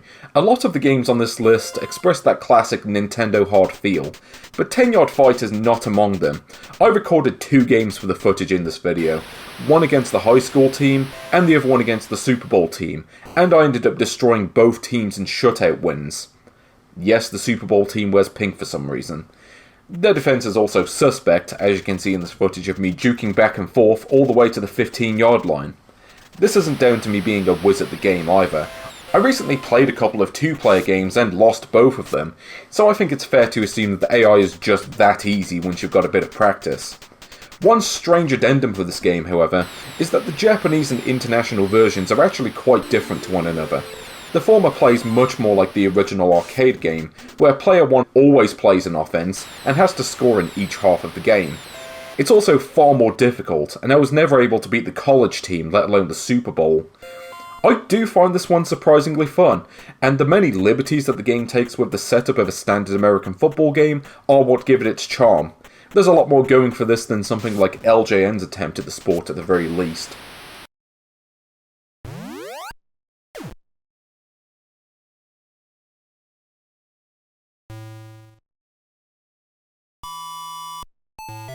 One game developer that I have a fondness for is UPL. They were one of those companies who put out a steady stream of mechanically strange and off-the-wall arcade games. Penguin Cunt Wars is one of their less weird titles, and resembles a one-on-one version of dodgeball. The goal is to throw all of the balls that are on your half of the playfield and try to get them all to the opponent's half. The best way to go about doing this is to try to throw the balls at the opponent, because if it hits them, then they get stunned for a few seconds, which possibly allows you to empty your side of the field. The bonus levels are a nice diversion too, reminiscent of that one bonus level from Sonic Spinball. You have balls being shot towards you, and you have to try to reflect as many of them as you can with that thing. The game does add a couple of elements as it goes on, such as the ability to throw the ball to one side towards the end of the round, as well as a slinky that rebounds the ball. The game definitely puts up a decent challenge later on, and I'll admit that I was never able to beat the game myself. It's all in the name of points, and being that this is a score attack game that actually has a high score table, that's what I recommend approaching it as. I will point out that there was a Game Boy version that did get released overseas, as well as an updated version of the game that was made in 2017 by City Connection. The company, not the game. I haven't played those versions, so I can't compare them, but the Switch version seems to have good reviews, so I know what I'm putting on my wish list.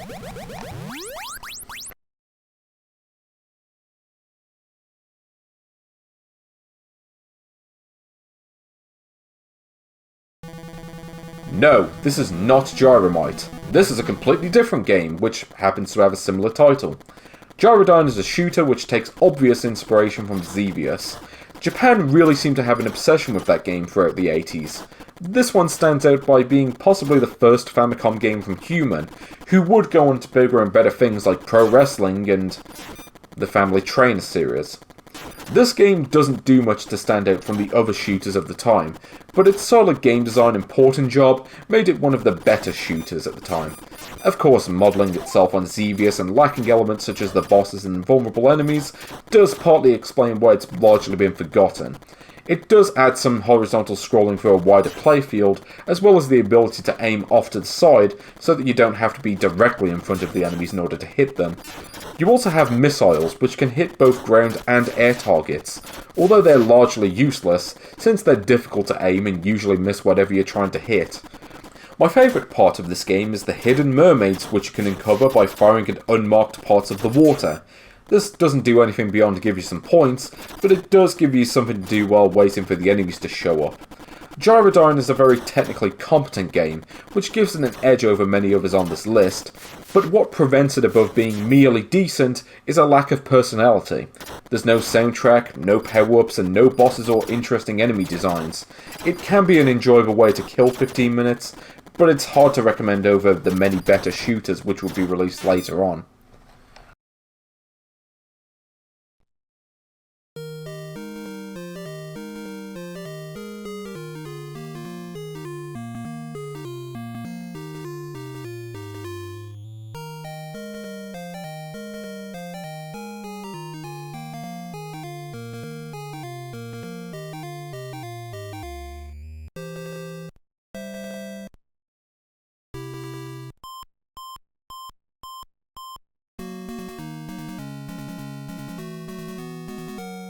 Rare makes their only appearance on this list with their NES debut, but not their Famicom debut.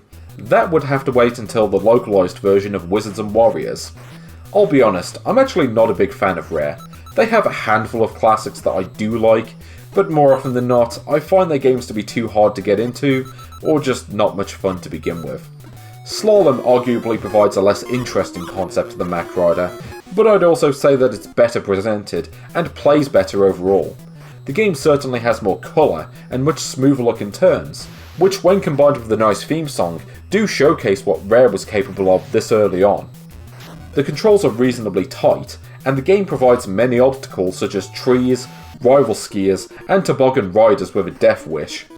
The title comes into play with the gates, as failing to go through them causes you to lose some speed for about a second. The stages vary in terms of length and overall design too, as shown by the map screen between each level. But remember what I said about Rare's games often being too difficult for my tastes? This game toes up to that threshold. It's fun to a point, but I also can't see myself ever actually finishing it. Level 5 might as well just replace the mountain with a brick wall, because for as much practice as I've gotten over the years, I just can't get past it, and having to replay the first 4 levels after failing just once seems a bit much to me. The arcade version has a continue system, so why couldn't they include that here? I'd say that this is a game that I like with reservations, and I would recommend the arcade version over this if you can play it.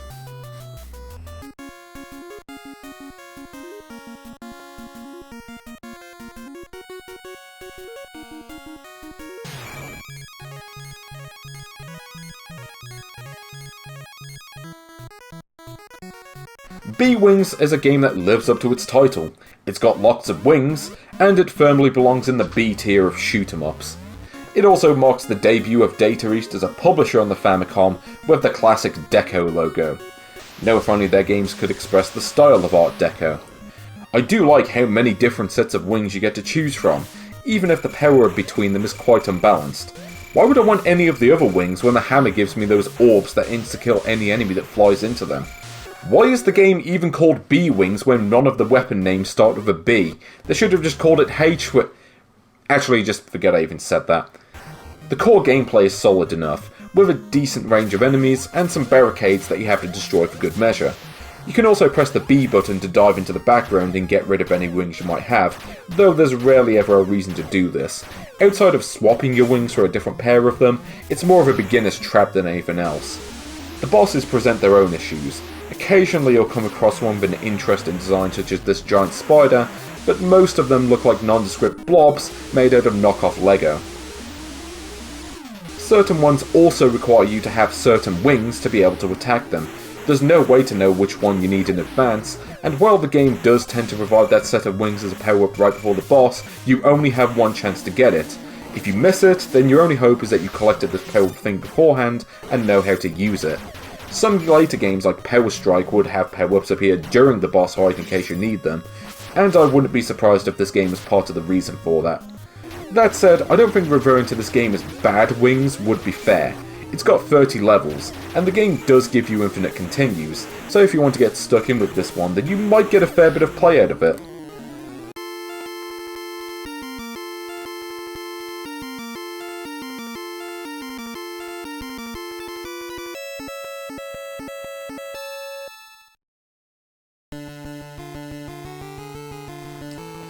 We now come to the one and only Sunsoft game on this list, a company who would largely be remembered as one of the best game developers on the console.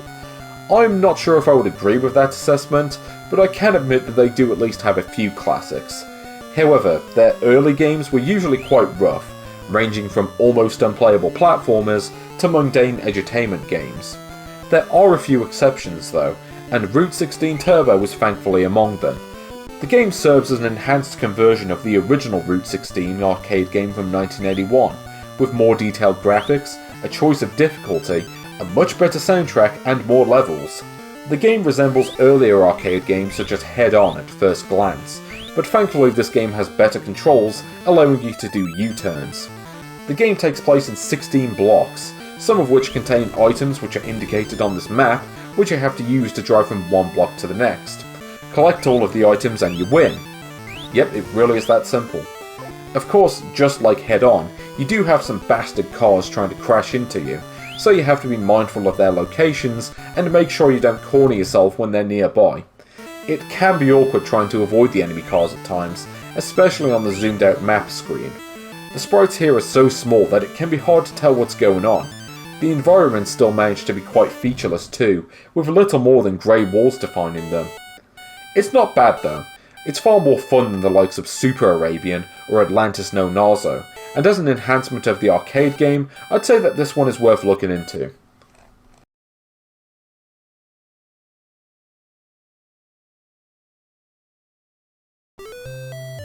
And now we change gears, going from the Famicom's early days all the way to November 1993. That was how long it took for Namco to publish games for the NES, and because it was so late, this and a re-release of the original Pac-Man were the only games they published for the console. By that point, Ms. Pac-Man was already over a decade old, and likely one of the first games to be marketed from the nostalgia angle. This is a game that I would describe as possibly the best game for the console that's not actually worth playing for any reason at all. Ms. Pac-Man is one of my all-time favourite arcade games, and gameplay-wise, this version works fine enough. The controls are hard to screw up for a game like this, and the maze designs from the original are present. I do find the gameplay to be frustratingly slow, however. I've always preferred the turbo ROM hacks of the arcade Pac-Man games, and I never liked how most of the home versions lack the option to speed up the game. Strangely, the game features arcade and hard modes, but even after playing both of them several times, I'm still not sure what the difference is. The audio visuals are lacking, especially for 1993 standards. The colour schemes for the mazes are sometimes ugly, and the sound feels distinctly off too. It does also bother me that the maze doesn't even fill the screen. It looks closer to Namco's 1984 home version of Pac-Man with a new coat of paint. This came several years after Tengen had released more feature-filled and far superior versions of the game for several platforms. Given the quality of those versions, I seriously have to question why Namco even made the effort to produce another one. This version is fine for what it is, but it was also entirely pointless even when it was new.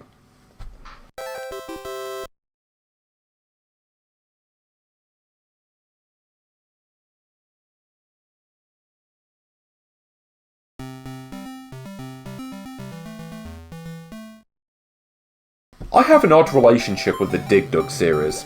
I'm one of those people who prefers Mr. Do to the first game, and I sort of prefer this to the first game too, at least a little bit. They're all very good games, but Dig Dug 2 just offers an interesting slice of action puzzle entertainment. Namco certainly weren't afraid to change things up from the first, and I do find myself often appreciating wildly different sequels such as this one. Taizo is just as much of a bastard though. Not only does he like blowing up creatures with a bike pump, but now he's destroying islands just to spite them. It actually has a similar appeal to Wrecking Crew for me, since it looks like a straightforward arcade game on the surface, but you often have to plan your moves well in advance and execute them in a meticulous manner.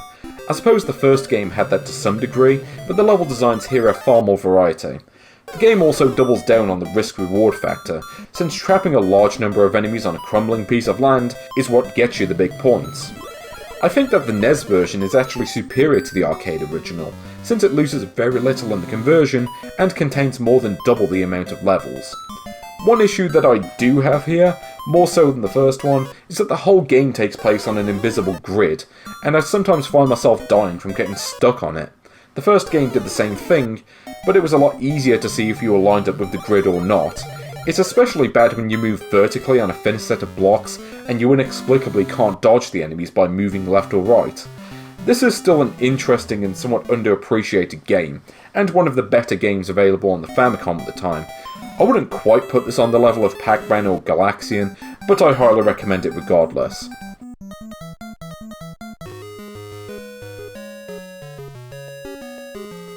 Here's a very strange title for the list, because Mobile Suit Z Gundam actually has two distinct versions. There's the commonly found standard release, which is actually 4 times as big as all of the games on this list, and uses a GN ROM board. And then there's the supposed final version, which I'm covering here. It's actually a prototype version which got a limited release for testing purposes. I am bending the rules a bit for this game since it wasn't technically released to retail, but I'm going to include it anyway because I somehow ended up preferring this version of the game. Bandai is not known as a quality publisher for the Famicom, with their output mostly consisting of licensed tie-ins ranging from mediocre to downright awful. Z Gundam is an exception to the rule, possibly because it was made by the Masanobu Endo-run game studio called Game Studio. They decided to keep things simple and go for a straightforward into-the-screen shooter, and for a game about mechs in space, it just makes sense to do that. It also makes a nice change from the cliché side-scrolling shooters based around the same concept, which were coming out around this time. The action is fast-paced, and the sprite scaling is quite good for the time. Just compare this with Gamos from only a year earlier. I noticed a problem with the retail version where the enemies would occasionally just zoom past you constantly, which doesn't seem to happen so much with this version. The gameplay is repetitive, but it does add some variety, mixing up space levels with these ground sections, which remind me a bit of Space Harrier. The radar on the bottom of the screen, which tells you which direction the enemies are coming from, is a huge help as well, especially in the space levels, where you can move in a 360-degree space and otherwise lose track of where the enemies are. The big difference between the two versions of the game is that in the original version, every level ends with a side-scrolling section reminiscent of Fexter, but with a more zoomed-in perspective and actual boss fights. While this sounds good on paper and it does add some structure to the game, it also ends up being the weakest part in my opinion. The big sprites sometimes make it hard to dodge enemies, the levels are too labyrinthine, and the bosses are too samey. It's an interesting one, because as far as I can tell, the reception for this game has never been good. I ended up liking it a fair bit though, so if it looks fun to you, then do give it a try.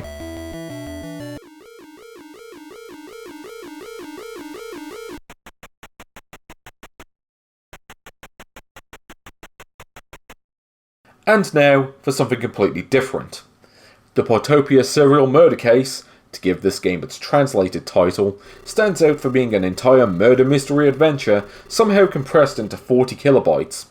I'm usually not a fan of adventure games, but I do have a lot of respect for this game in particular, just for being impressive on a technical level given the limitations of the time, and for Enix being very much ahead of the curve. I should make a disclaimer that I can't read in Japanese, so any issues regarding the original script are going to be lost on me. This was released in November 1985, and while this genre would become almost the Famicom's bread and butter in the late 80s, it wasn't until about a year later that other publishers would start putting out console adventure games of their own. The game is so tightly produced that even this English translation, courtesy of DVD translations, had to expand the ROM just to accommodate the longer text strings. The plot concerns a wealthy company manager who has been murdered in his home, and you, a detective, and your sidekick Yasu have to hunt around for evidence to figure out who the killer is. This would become cliché for Japanese adventure games, but it would be unfair to criticise this game for that. Indeed, I think that this is the first Famicom game where the plot takes centre stage over everything else. There's a lot of content for the time as well. There doesn't seem to be a whole lot in the way of locales, but there are several cities, which does strike me as being quite ambitious for the time. You've also got several different suspects to interrogate, and their personalities do come through amid the limitations. That said, those limitations circa 1985 do show in the presentation. There's no music, and the art lacks the flair and polish of later adventure games. I do like the artwork though. There's a simplistic charm to it which isn't found in those later games, giving just enough detail to be able to differentiate the different people and locations. That said, it does also seem to fall into some of the classic traps of this style of game, namely that it often boils down to picking every possible command multiple times until something different happens. This might be pure conjecture on my part, but it does come off as intentionally making the interface worse for the sake of adding challenge to the game, and I don't like that. Sometimes I get tired of doing this, and resort to hitting whichever suspect happens to be in the room.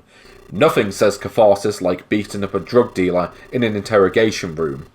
There's also a featureless maze at one point, which I didn't record in this video, but while the variation in gameplay is interesting, I don't think it adds much to the game. That said, regardless of how their games have aged over time, Chunsoft did establish themselves as early trailblazers for the console gaming scene. For better or worse, this and Dragon Quest would go on to inspire tons of future console games leading up to the present day, and I do have to appreciate that at least.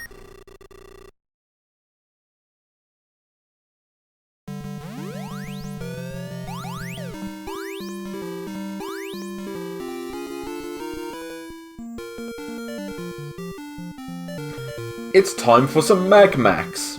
That's Magmax spelled with a G for anyone who's not actually looking at the screen right now. The game marks the Famicom debut of Nichibutsu, a company who could have gone on to do great things had they not fallen face first into the mahjong porn game hole. Magmax is not a spectacular game that goes out of its way to astonish the player, but it does provide a very solid shoot-'em-up experience. It's got several power-ups, upgrading your dinky ship into a big mech, and the enemies have interesting attack patterns to them as well. The game also features both underground and above ground areas, which you can switch between at set points in the game.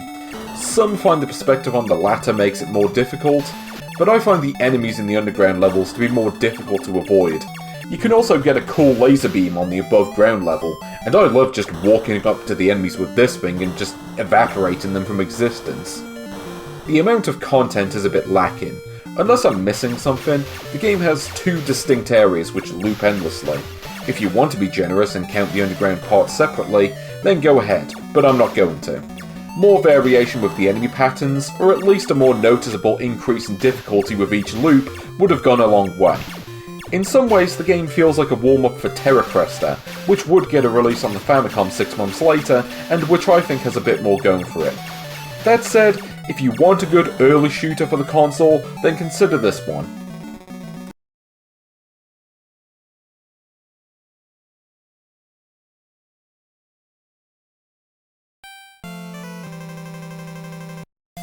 Super Mario Bros. Might be the game that popularised the side-scrolling platformer, but it was preceded by another big arcade mascot branching out to other genres. Pac-Man Fever saw many sequels and spin-offs to the original arcade game, but Pac-Land stood out. Not only was it likely the first game to be based on a cartoon which was based on a game, it also showed a glimpse of the direction that arcade and console games would go as the golden era came to a close. It also happens to get a lot right for being such an early entry into the genre. The physics are smooth and largely intuitive, and there's a good range of obstacles, and while the control scheme is bizarre, it is easy enough to learn. For those who can't get used to the control scheme, plug a controller into port 2 and play the game with that. You'll thank me later. The gameplay makes it to the Famicom intact, and it controls and sounds like the arcade as well. The problem with the Famicom version is that the constraints of the ROM result in a severe downgrade to the art style. The sprites are much smaller, and everything is less distinct and expressive, which takes a fair bit of the game's appeal out of it. This version is fine for what it is, but its shelf life would only last for a few years. If you really want a home version of Pac-Land, you're best off going for the excellent PC Engine conversion instead.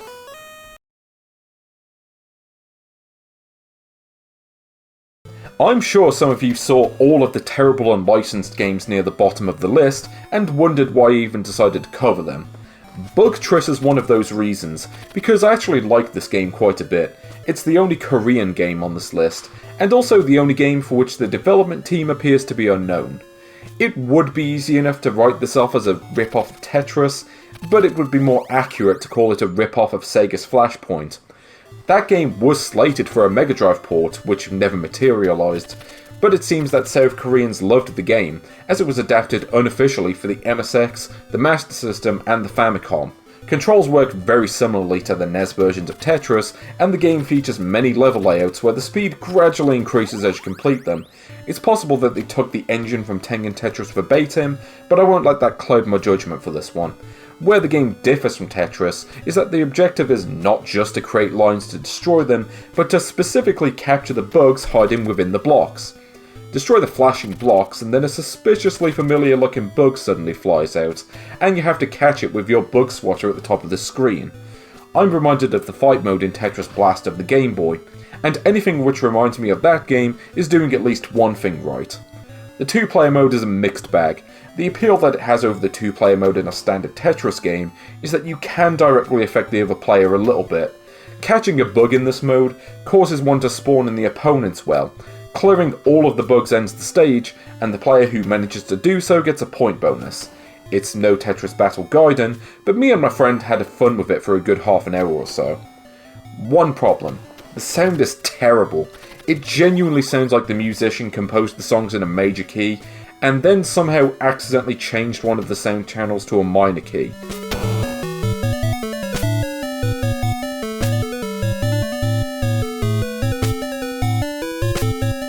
This doesn't work at all. This is not how you do music. My suggestion is to play this game with the sound off, or maybe you could play the arcade version of Flashpoint instead. That aside, I do still quite like this one.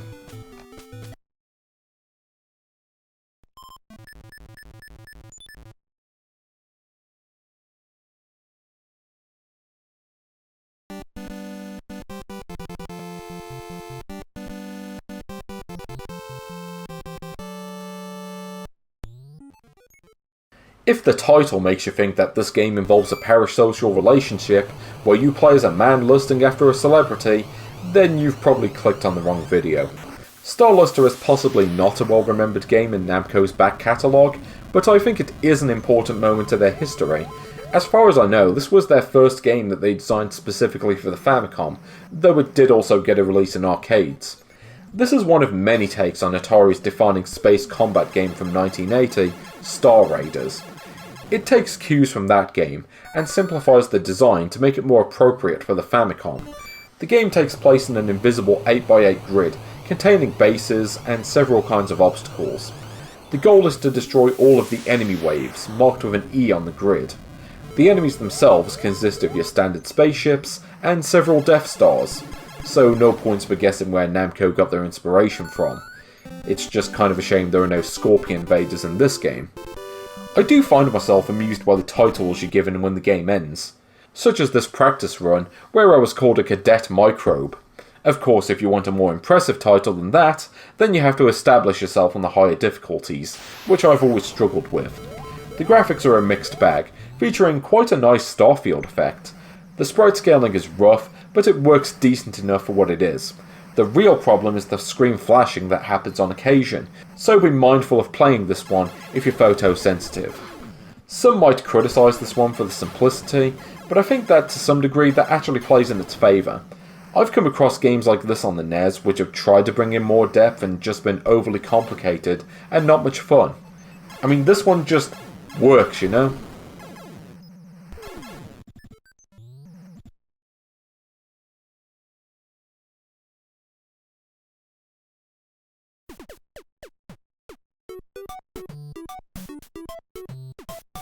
Here's a game that I've never quite been able to make up my mind on. Is it secretly a classic action puzzle game, or is it a product of its time which should remain in the shadow of more famous Mario games? I do enjoy Wrecking Crew whenever I decide to pick it up, but it's never my first choice among NES games, and I don't often find myself gravitating towards this one. It's an interesting idea at the very least. You play as a construction worker, and you're tasked with destroying the numerous concrete ladders and walls getting in the way of the site.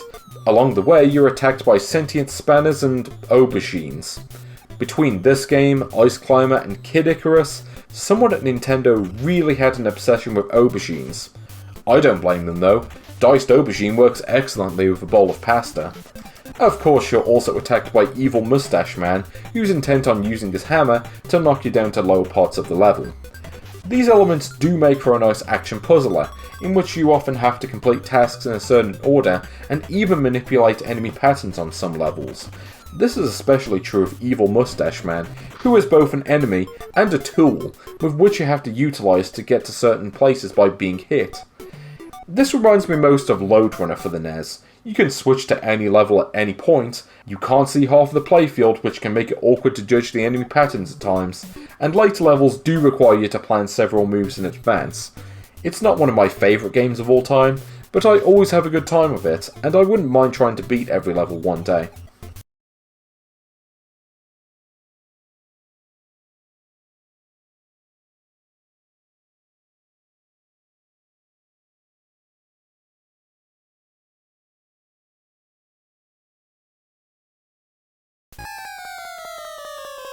You know it's a strange list when a Micronix production is this high on it, but for what it's worth, this is probably my favourite game from them. Strangely, it was also possibly their first game on the console from as early as July 1985. It helps a lot that the arcade game is as good as it is to start with. There's a certain amount of tension generated by the slow speed of the lifts, combined with the enemies coming from every door in the hotel. It's all about positioning yourself so that there aren't enemies waiting for you at the end of the lift, or escalator willing to shoot you. The same applies to going in and out of the red doors, and going in these is required since they contain the documents you need to beat the level with. I have to say, there are a few things more satisfying than managing to kill one of the enemies with the lift. I do think that the difficulty curve rises too quickly though. Even on the first level, by the time you get to the 10th floor, the AI does everything it can to land a hit, and your timing has to be spot on to make it on one life. The graphics and soundtrack definitely took a hit, and even at this point in time, other developers could have done better, but it's not a big deal in my opinion. As this list shows, Micronix were capable of far worse. If only they had learned from the mistakes of their early games like many other developers did, rather than perpetually make the same mistakes for seemingly every game across the lifespan of the console.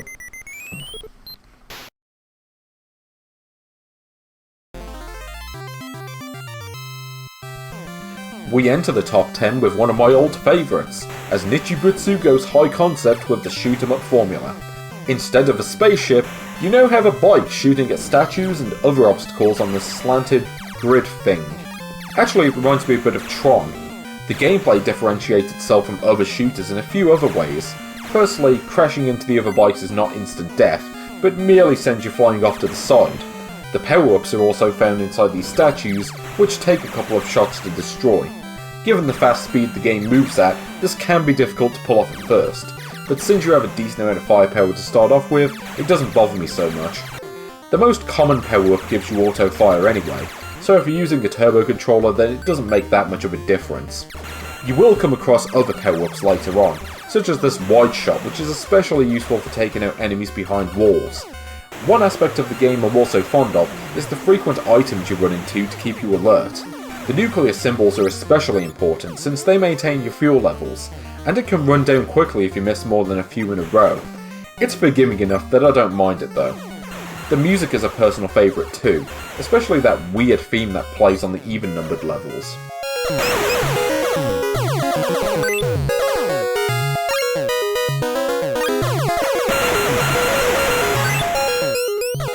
Admittedly, the constant portamento notes might not be for everybody, but I'm quite fond of it. Saycross is a game that's largely been ignored over time, but it is one of the games that I find myself going back to quite a bit. The game hasn't been completely forgotten though, with Hamster porting the arcade game to the Switch and PlayStation 4, so maybe give it a try if you have one of those systems.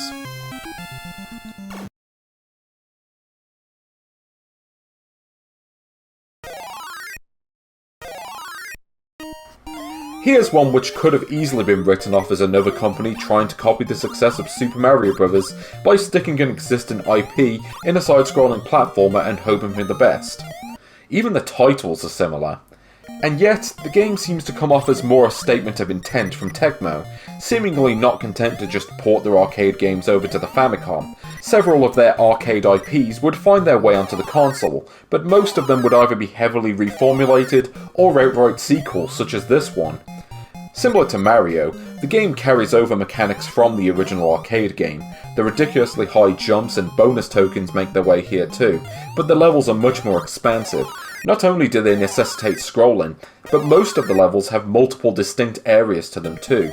The game starts out simple. You just go around avoiding enemies and jumping on treasure chests to open them so you can collect coins.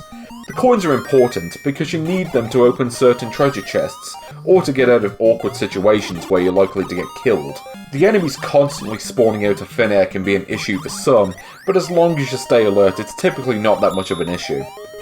The game even contains features that Super Mario Bros. Doesn't, switching up the horizontal scrolling areas with vertical ones too.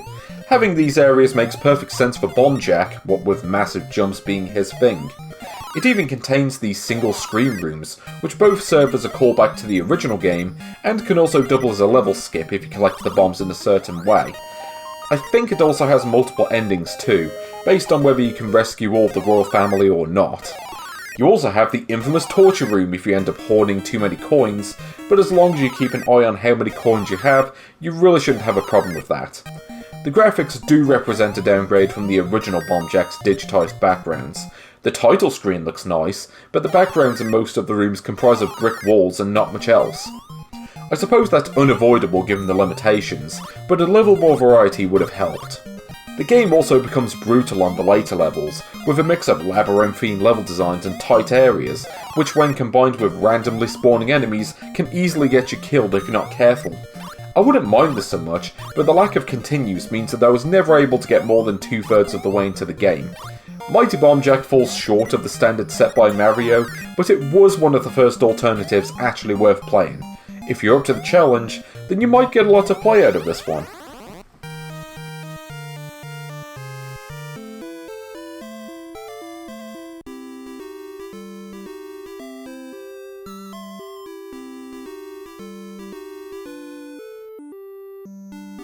Out of all of the games in this video, Scroon is probably the one where my opinion of it changed the most before and after making this project.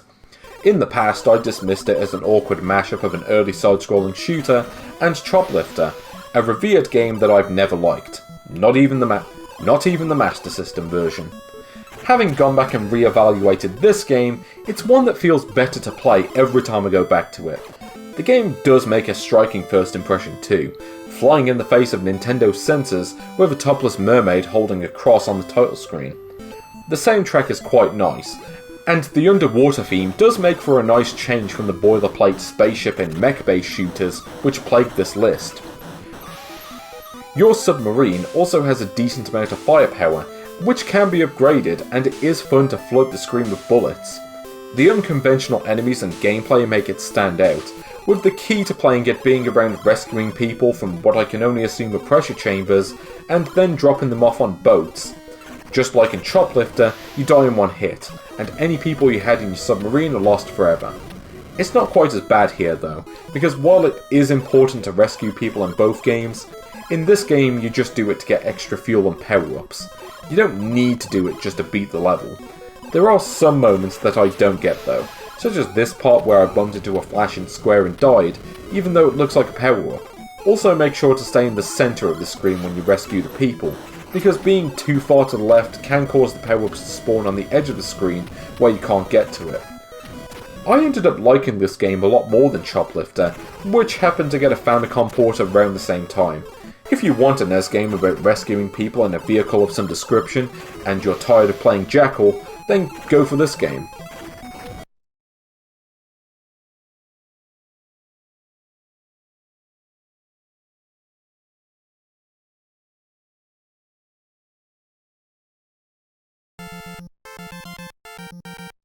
As much as I like the last few shooters though, Xevious is the one which stands as an all-time classic coin-op game. Being the oldest game on this list means that the developers weren't as experienced with the hardware, so it had to rely on solid game design and programming. The Famicom version was released in November 1984, and the second game to use the NROM 256 board, the thoroughly rubbish Soccer, wouldn't come out until April 1985. Namco's success in the early days of the Famicom would come from excellent arcade conversions, and this is no exception. There's not actually that much I can comment on here. In the pantheon of Famicom shoot-em-ups, I would put this somewhere in the middle. I think that the problem with Xevious on the NES is that it was such a direct influence on later games in the genre that some of those arguably superseded it. Twinbee is one that I would definitely choose over this, and that actually predates some of the other shooters on this list. Regardless of that, this does continue to offer a nice well-rounded challenge nearly 40 years later. The game's strange adaptive AI does give it a fair amount of variation every time you play it, and the overall mechanics are very solid.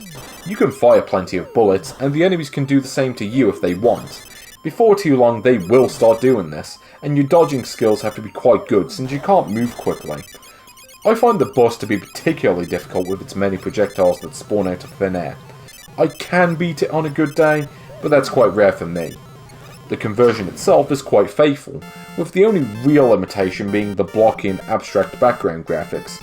It's quite similar to Pac-Land in that regard, but it's not so much of a problem here.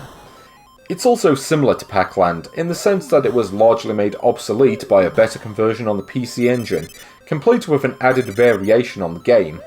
That said, it is worth having a copy of Xevious on the NES or Famicom if you have one of those consoles. Now we're starting to reach the true classics of the NES. Nintendo were a company who were not afraid of upsetting their contemporaries. One example of this comes with the IRAM classic Kung Fu Master, with the team behind the arcade version intent on making their debut on the Famicom with that game. Nintendo had other plans. Having been refused by the developers, they ended up getting the rights directly from the head of IRAM, and the rest is history. Kind of a dick move, but it's hard to be upset when the adaptation is as good as it is. This was practically where the side-scrolling beat-em-up began, and I think this actually holds up better than many of the later efforts on the console. The combat is fast and responsive, with enough variation on the enemy types and patterns to keep it fresh. Every level contains a unique boss fight too, something that even in the 90s could not be taken for granted. The even-numbered floors change it up as well, with floor 2 containing dragons and exploding disco balls, and floor 4 containing the deadly butterflies. Nobody ever suspects the butterfly. This might be my favourite version of the game too, or at least my favourite home version. The presentation is excellent for the time, and I think that this is actually the first game on the console to have cutscenes and voice clips. In fact, I can't help but feel as if I've heard this voice clip in another game.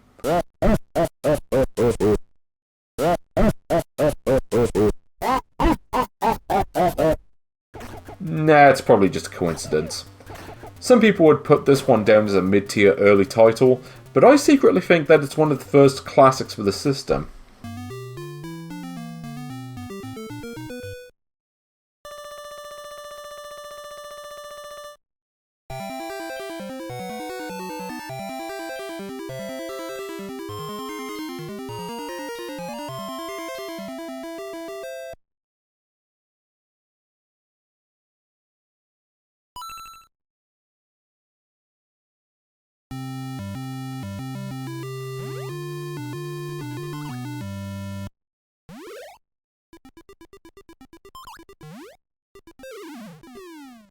I'm pushing things a bit with this one, because Mario Bros. Is yet another game that has two distinct versions on the NES. There's the original version from 1983. There's also Kata Kita Mario Bros. If you want to bring up the Famicom disk system, but let's keep it simple. What I'm looking at here is the upgraded 1993 version, released exclusively in parts of Europe. Incidentally, this is the only game on the list exclusive to Europe. I feel right at home with this one, since my experience with Mario Bros. In my youth came via the Super Mario Advance series. I didn't get the chance to play the arcade or original NES versions until later on, and I found the change in physics to be jarring. It's not so much of a problem now, but given the choice I think I would take the revised versions such as this one. The jumping is very different, giving you much more control, so if you misjudge one then you might be able to recover. I've always found that this one works best with a second player. It's a far more dynamic game when you've got someone else getting in your way and trying to take all the points from you. You can play more cooperatively if you like, but I like to play it as a challenge to get a high score than the other player. Maybe that's just me being a dick, but you know what, I don't really care much either way. The presentation received an upgrade too. It's not massively different, but since it was based on a Golden Era arcade game, it didn't have to be. The characters are generally a bit larger, more detailed, and more closely resemble the designs of later games in the series. This version also reinstates the cutscenes from the arcade game, showcasing the various enemy types. This might actually be the best way to play Mario Bros. On a console nowadays, assuming that you can play it at the correct speed. It is strange to see Nintendo going back and revising a game they made a decade earlier on the same console, but I appreciate the effort regardless.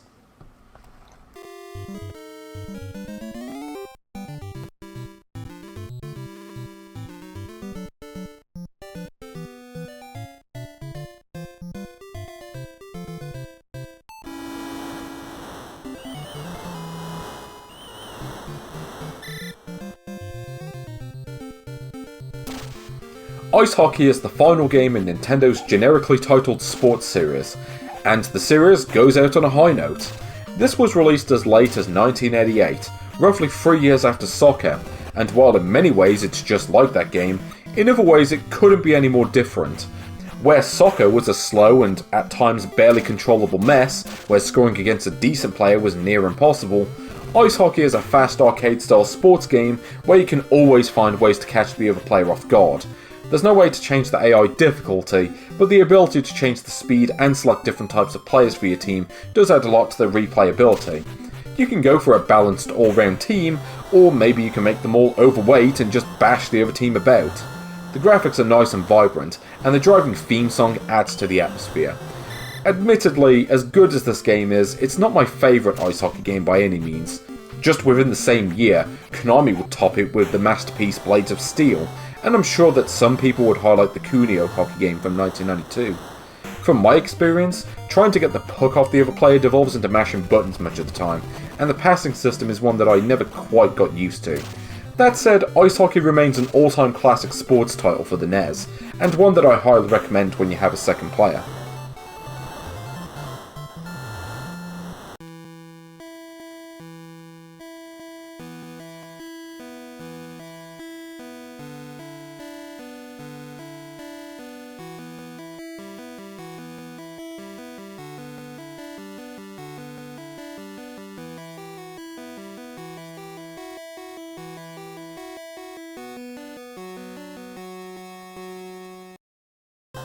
Ooh, now here's a contentious game.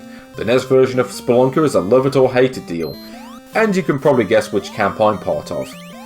Spelunker is one of the many games that got caught in the Lode Runner-inspired boom of Japanese game devs licensing Western computer games for domestic consoles.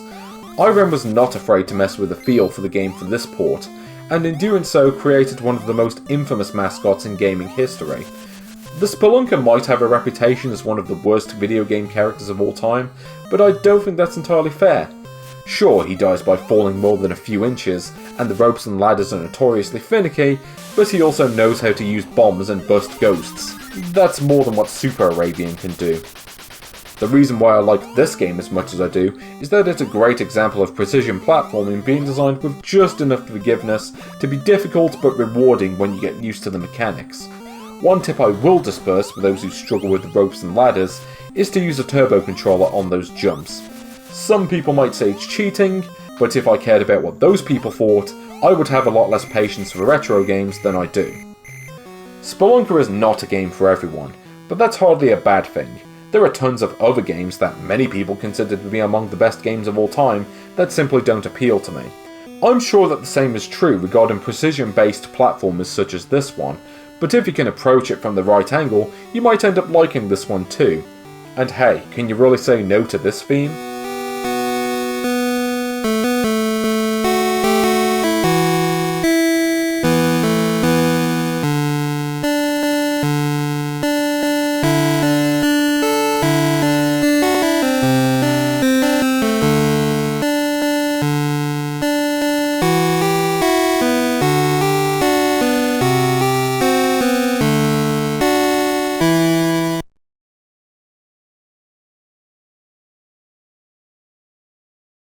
I'm sure you all knew this one was coming, and I'm also sure that many of you expected this to be right at the top of the list.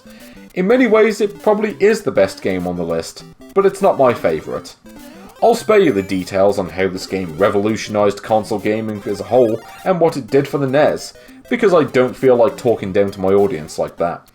I'm sure that anyone watching this video has already played this game. In fact, it's among the handful of NES games which I was able to play a version of in my youth. I played Super Mario Bros. Deluxe on the Game Boy Color, so I've got a fair bit of practice on this one over the years. I don't have a whole lot to say about this one that hasn't been said countless times over the years, but I'm just going to pad this section out because while recording this footage, I managed to beat the game without taking a single hit. Having shown my lack of skill in so many of the other games in this video, I do feel as if I deserve to show off with at least one of these games. When it comes to the conversation of what the best NES games of all time are, I have a hard time choosing between this game and the second one as my favourite of the trilogy. I'm sure that just making such a statement would risk riling up all of the Mario 3 fans out there, but that's just how it is. I didn't really play that game until my adult years, and my opinion might have been tainted somewhat by New Super Mario Bros., a game which I found to be thoroughly sterile. You don't need nostalgia to enjoy any of the NES games though. I think it's fair to say that in 1985, and with only 40 kilobytes at your disposal, this was the best that console gaming could get.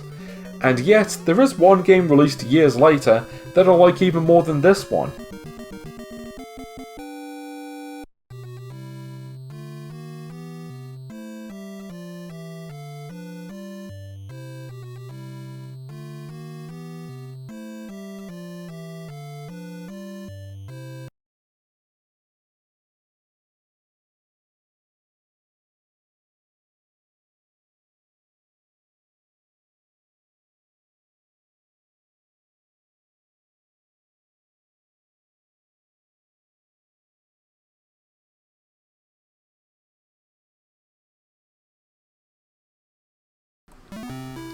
I don't know what it says about my list, or about Nintendo's publishing guidelines, that the game at the top of this list would be unlicensed, but I do think that this is the best game out of all of them, and I'm sticking to that.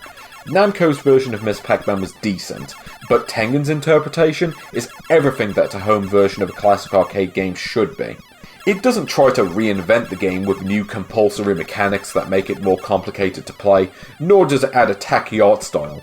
Instead, it just takes the original game and adds some content to it.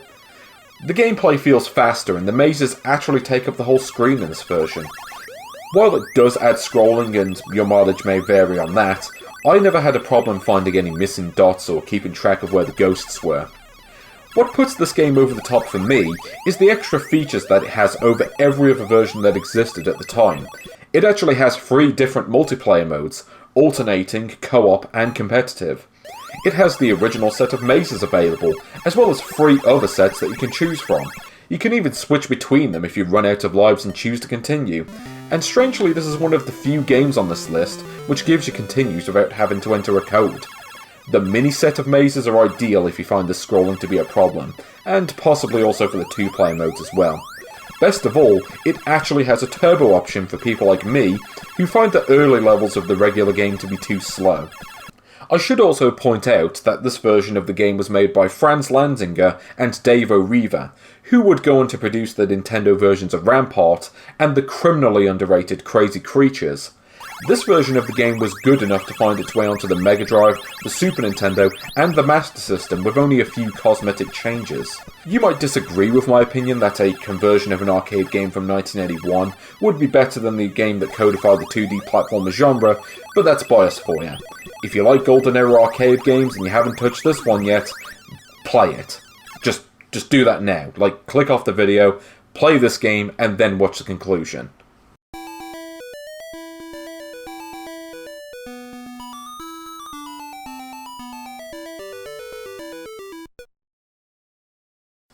So in conclusion, what lessons can be learned from this video?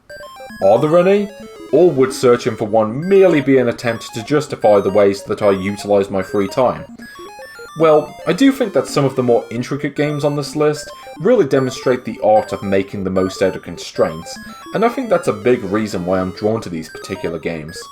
It's all about trying to fit the ideas within the physical space of the cartridge, and reserving parts of that space for level designs, sound drivers and effects, graphics, the basic game engine, and even extraneous elements such as attract modes and passwords.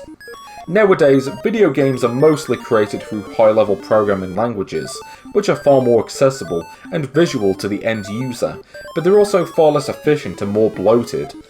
Of course, that's mostly a non-issue in the age of hard drives which can hold terabytes of data, but there's a certain genius to fit in a genre-defining game like Super Mario Bros. Into 40 kilobytes.